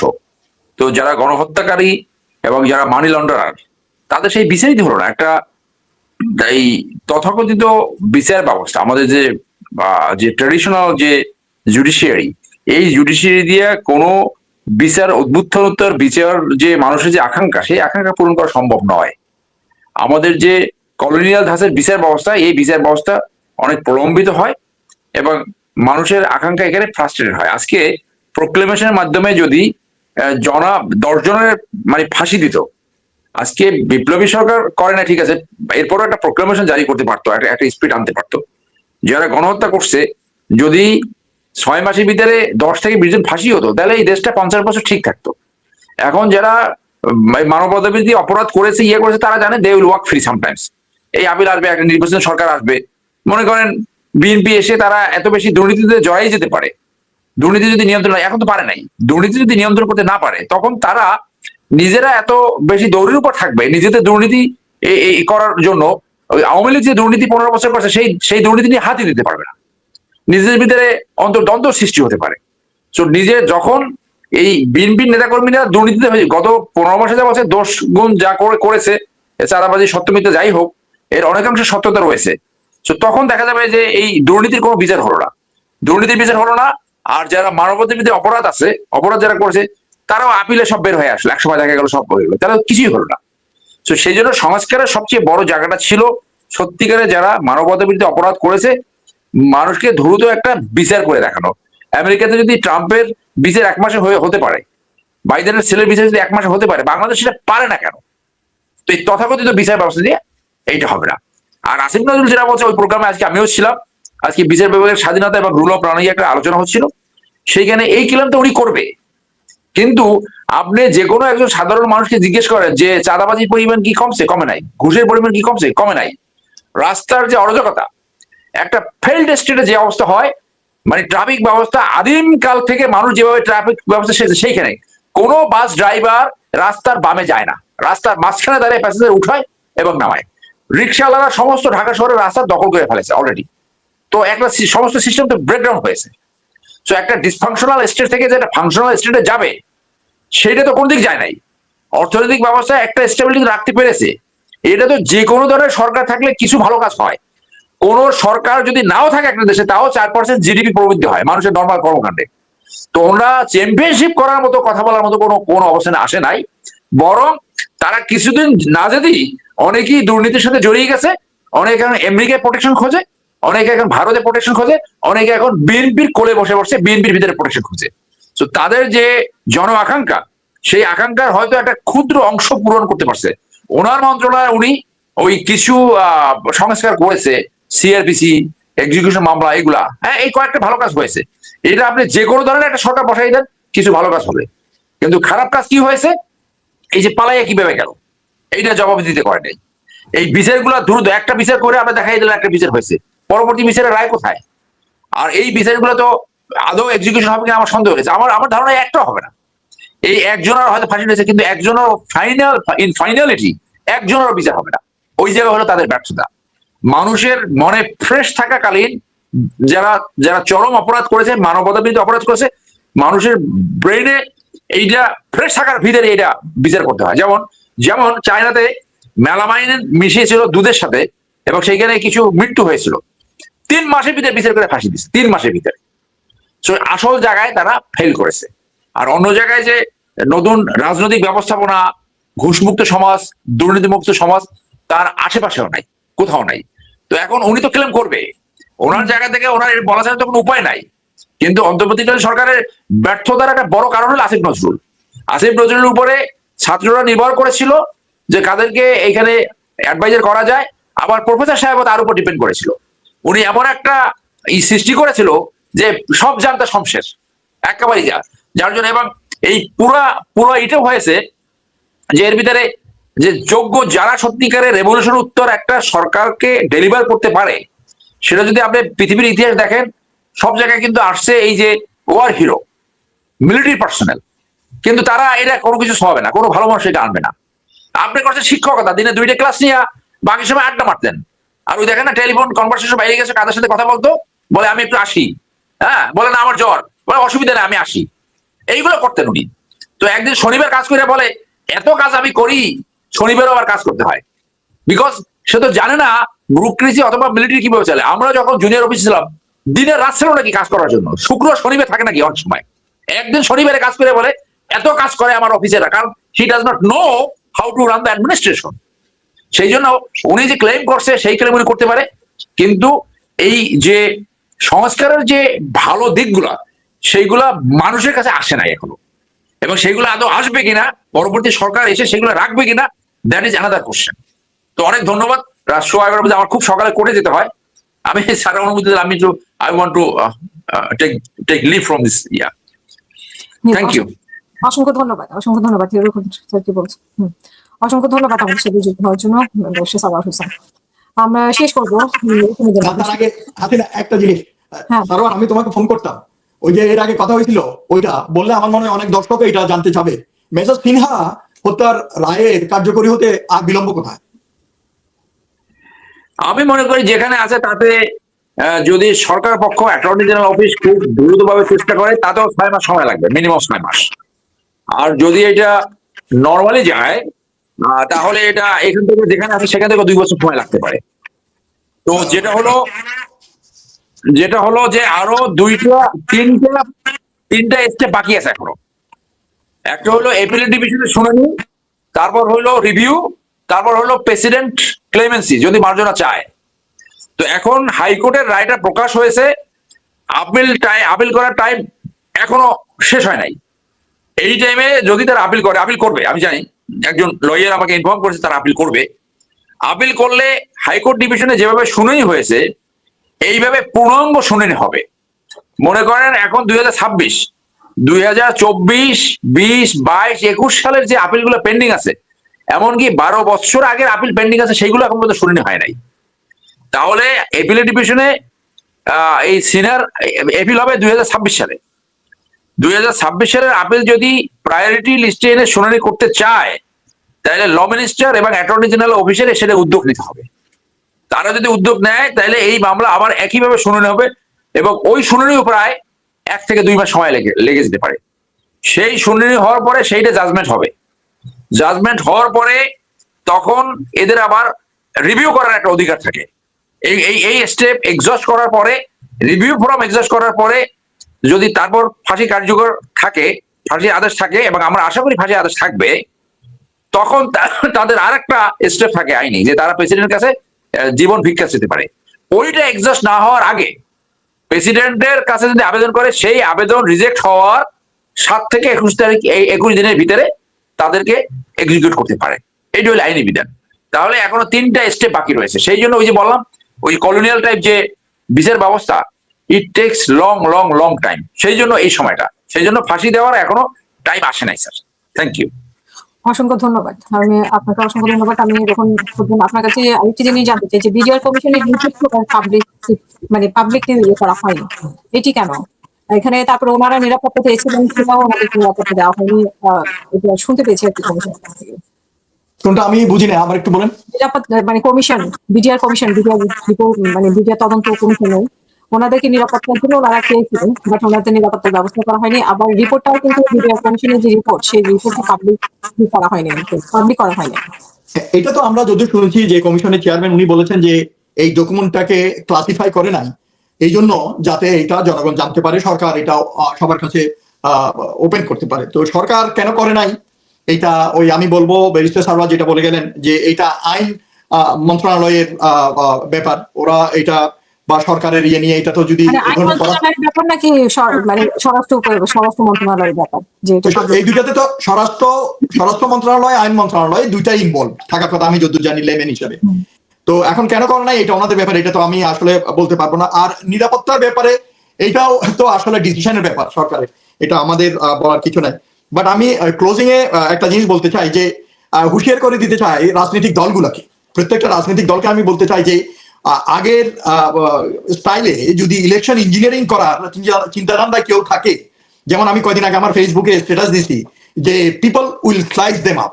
কারণ আপনি দেখেন হাদি মারা যাওয়ার পর শাহবাগে ইনকিলাব মঞ্চের কিরকম লোকজন আবার এক হয়ে গেছে, আমিও গেছিলাম ওখানে কয়েকবার, আমি দেখছি। তো লোকজন কিন্তু ছাত্ররা বিশেষ করে কিন্তু রাস্তায় আছে।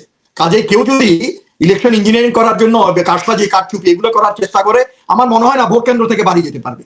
তো ওই আইনের কথা বাদ দেন, ওই মবক্রেসি আপনি থামাইতে পারবেন না। কারণ জনগণের স্বার্থে যখন আপনি হাত দিবেন, জনগণের স্বপ্নভঙ্গে যখন আপনি হাত দিবেন পুরানো স্টাইলে, কারণ এখন ওনারা যেভাবে কথাবার্তা বলতেছে, একজন একজনকে আক্রমণ করতেছে, ইলেকশন ক্যাম্পেইন করতেছে, দোষারোপ করতেছে। আপনি যে বলতেছেন এই এক পার্টি আরেক পার্টিকে দোষ দিচ্ছে, ওদের লোক করছে, আরে ভাই আপনারা যখন এই যে ডক্টর ইউনূস আসছে, আপনাদেরকে তো ডাকছে, জামাতকে ডাকছে, বিএনপি কে ডাকছে, ওই ছোট ছোট দল তাদেরকে ডাকছে, বলছে আপনারা লোক দেন, তো ওনারা তো লোক দিচ্ছে। তো দুদুকে আছে উনি কোন পার্টি, নির্বাচন কমিশনে আছে উনি কোন পার্টি, আইজিপি ও সে কোন পার্টি, লোকজন জানে না, সব তো জানে। তো কাজে সবার লোক আছে। কাজে এখন ওই মানে কোনোভাবে দোষ দেওয়ার জন্য ওর চলন বাঁকা বা যেমনি পারেন বয়ান তৈরি করে ছাড়লে তো হবে না। এইভাবে আক্রমণ করে এটার কোনো শেষ নাই। সবাই মানে একটা সমঝোতার মাধ্যমে যার যার স্টাইলে, নতুন ধারার রাজনীতির স্টাইলে জনগণ যেটা চায় ওইভাবে ইলেকশন ক্যাম্পেইন করতে হবে। আচরণ বিধি ভাঙা যাবে না, এবং ইলেকশন হবে, ইলেকশন না হবে না এই ধরনের আওয়াজ কেউ দেওয়া উচিত না। যারা ইলেকশন হবে না আওয়াজ দিবে, বুঝে নিতে হবে তারা ভারতের দালাল, সোজা কথা এই অবস্থায়। কারণ এই অবস্থায় ইলেকশন বানচাল হোক, ইলেকশন ডিলে হোক, এটা কেউ চায় না। সরকারও আমি যতদূর জানি এটাতে দৃঢ় প্রতিজ্ঞ, এবং ডক্টর ইউনূসও বলছে যে 12 তারিখের আগেও না পরেও না, 12 তারিখ ইলেকশন হবে, হতে হবে। জনগণও কিন্তু তা চায়। তো পুরানো বয়ান দিয়ে যারা এই কাদা ছড়াছড়ি করতেছে, আমি বলবো এইটা থেকেও তারা বিরত থাকা উচিত। জি, অসংখ্য ধন্যবাদ। লেফটেন্যান্ট কর্নেল দিদারুল আলম, আপনার শেষ বক্তব্য আজকের অনুষ্ঠানের জন্য প্লিজ।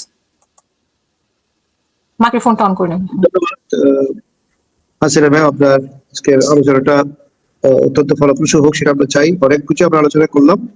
এটার মুদ্রা কথা হলো নির্বাচন হইতে হবে, ব্রিগেডিয়ার রোকানো যেভাবে স্ট্রংলি বলেন, আমিও সেটা বলি। নির্বাচন বানচালের কথা সন্দেহ যারা করে, তারা অন্যের বয়ানকে প্রচার করার চেষ্টা করছে। নির্বাচন না হওয়ার কিন্তু কোনো সুযোগ সেখানে নাই। মেজর পলিটিক্যাল পার্টি তো বটেই, ছোট ছোট পলিটিক্যাল পার্টি পর্যন্ত যারা নির্বাচনের মাঠে আছে, কেউ নির্বাচন ডিলে হোক, নির্বাচনের ইঞ্জিনিয়ারিং হোক, নির্বাচন বানচাল হোক, নির্বাচনের কারসাজি হোক, যত সবটা আমি বলেন না কেন, কেউ এটা চাই না। দেশের জনগণ তো নয়। এইবার কিন্তু মানুষ কিন্তু ভোট গনে গনে তার হিসাব নেবে। আমি ভোট দিলাম আর আমার ভোট দিতে পারলাম না, এমন যদি হয়, তাহলে ওই মানুষ যেগুলো ভোট কেন্দ্রে একজনের ভোট আরেকজন দিয়ে দিবে, তাদের লাশ হয়ে পারে কিন্তু। আমি আজকে আমি সতর্ক করে দিলাম। মানুষ কিন্তু এবার কিন্তু খুব ক্ষিপ্ত হয়ে আছে। 16 বছর ভোট দিতে পারে নাই, 3টা পার্লামেন্টের নির্বাচনে ভোট দিতে পারে না। ফলে রাজনৈতিক দলকে কোনো ধরনের কারসাজির চিন্তা ভাবনা থাকলে সেখান থেকে দূরে সরে যেতে হবে, 1 নম্বর। 2 নম্বর হলো সরকারি কর্মকর্তাদেরকে আমরা এই অনুষ্ঠানের মাধ্যমে সতর্ক করতে চাই, বেটারে সরকারি চাকরি করো, ঠিক মতো কাজটা করো, বেতন পাও, একটা ভালো চেয়ারে বসো, ভালো গাড়ি চালাও, ভালো বাড়িতে থাকো, ছেলেদেরকে ভালো করে লেখাপড়া করো, ভালো বেতন পাও, কৃতজ্ঞ হও দেশের প্রতি এবং নিজের কাজটা ভালো করে করার চেষ্টা করো। উল্টাপাল্টা কিছু করবা, লাশ হয়ে বাড়িতে ফিরবো, আমি আপনাকে বলে দিলাম। মানুষ কিন্তু খুব ক্ষিপ্ত এবার। ফলে you do your job, if you are doing your job, people will love you, people will respect you. If you are not doing your job, you will become a dead body, I can tell you. এই বার্তাটা আপনার মাধ্যমে অত্যন্ত strongly আমি সরকারি কর্মকর্তা কর্মচারীদের দিতে চাই। সশস্ত্র বাহিনীর, পুলিশ বাহিনী, যতগুলো বাহিনী আছে সবাইকে শ্রদ্ধা করে বলতে চাই, তোমরা তোমাদের আসসালামু আলাইকুম প্রিয় দর্শক, দেশ কিংবা দেশের বাইরে যে যেখান থেকে বসে ভিডিওটি দেখছেন সবাইকে অনেক অনেক ধন্যবাদ এবং ভালোবাসা জানাচ্ছি। প্রিয় দর্শক, আশা করি পুরো ভিডিওটি দেখেছেন এবং বুঝতে পেরেছেন বাংলাদেশের বর্তমান পরিস্থিতি, বর্তমান বাংলাদেশের অবস্থা নিয়ে আলোচনা সমালোচনা করা হলো। আপনারা জানেন যে সামনেই বাংলাদেশের ত্রয়োদশ জাতীয় সংসদ নির্বাচন, সেই নির্বাচনকে সামনে রেখেই নানান আলোচনা চলছে, নানান সমালোচনা চলছে। ইতিমধ্যেই আমরা দেখতে পেলাম যে নির্বাচন অফিস কমিশন অফিস ঘেরাও করেছে বিএনপি। এখন বাংলাদেশের যে কোনো জায়গায় যদি কোনো সহিংসতার ঘটনা ঘটে বা যে কোনো ধরনের ঘটনা ঘটলেই বিএনপি সহ অন্যান্য যারা দল রয়েছে নির্বাচনে যারা প্রস্তুত, তারা বলে যে নির্বাচন বানচাল করার জন্য একটি ব্যবস্থা করা হচ্ছে, অবস্থান তৈরি করা হচ্ছে। এখন এই যে বিএনপির লোকজন যারা আমরা দেখতে পাচ্ছি যে যারা ঘেরাও করলো ইসি, তারা আসলে কেন এই যে এখন বলছে না যে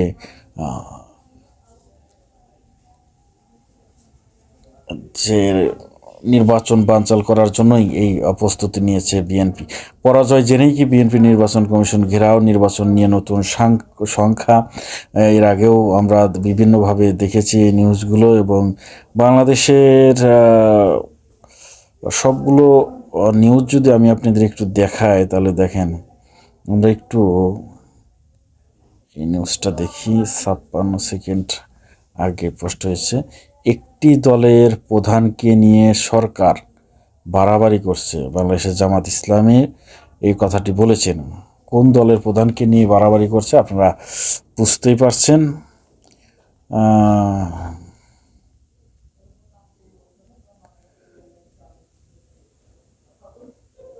কথাটি বলেছেন নায়েবে আমির সৈয়দ আবদুল্লাহ মোহাম্মদ তাহের।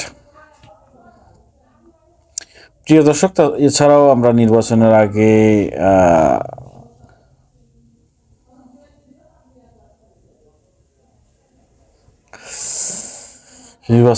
দেখতে পাচ্ছি ক্রিকেট নিয়েও নানান সমস্যা চলছে। আমরা যদি দেখি দেখেন বিএনপি জামাত এতটাই তাদের মধ্যে বাকবিতণ্ড চলছে, বিএনপি জামাতকে দোষ দিচ্ছে, জামাত বিএনপিকে দোষ দিচ্ছে এবং নানা ধরনের তারা নিজেরাই নিজের বিশৃঙ্খল তৈরি করছে, যাতে করে আবার আওয়ামী লীগেরও ভোট তারা চাচ্ছে। আসলে বাংলাদেশ কখনো শান্তি হবে না, বাংলাদেশের ভবিষ্যৎ অন্ধকার। তো সবাই ভালো থাকবেন, সুস্থ থাকবেন। ভিডিওটি শেষ করছি, আবারও দেখা হবে ইনশাল্লাহ। আসসালামু আলাইকুম।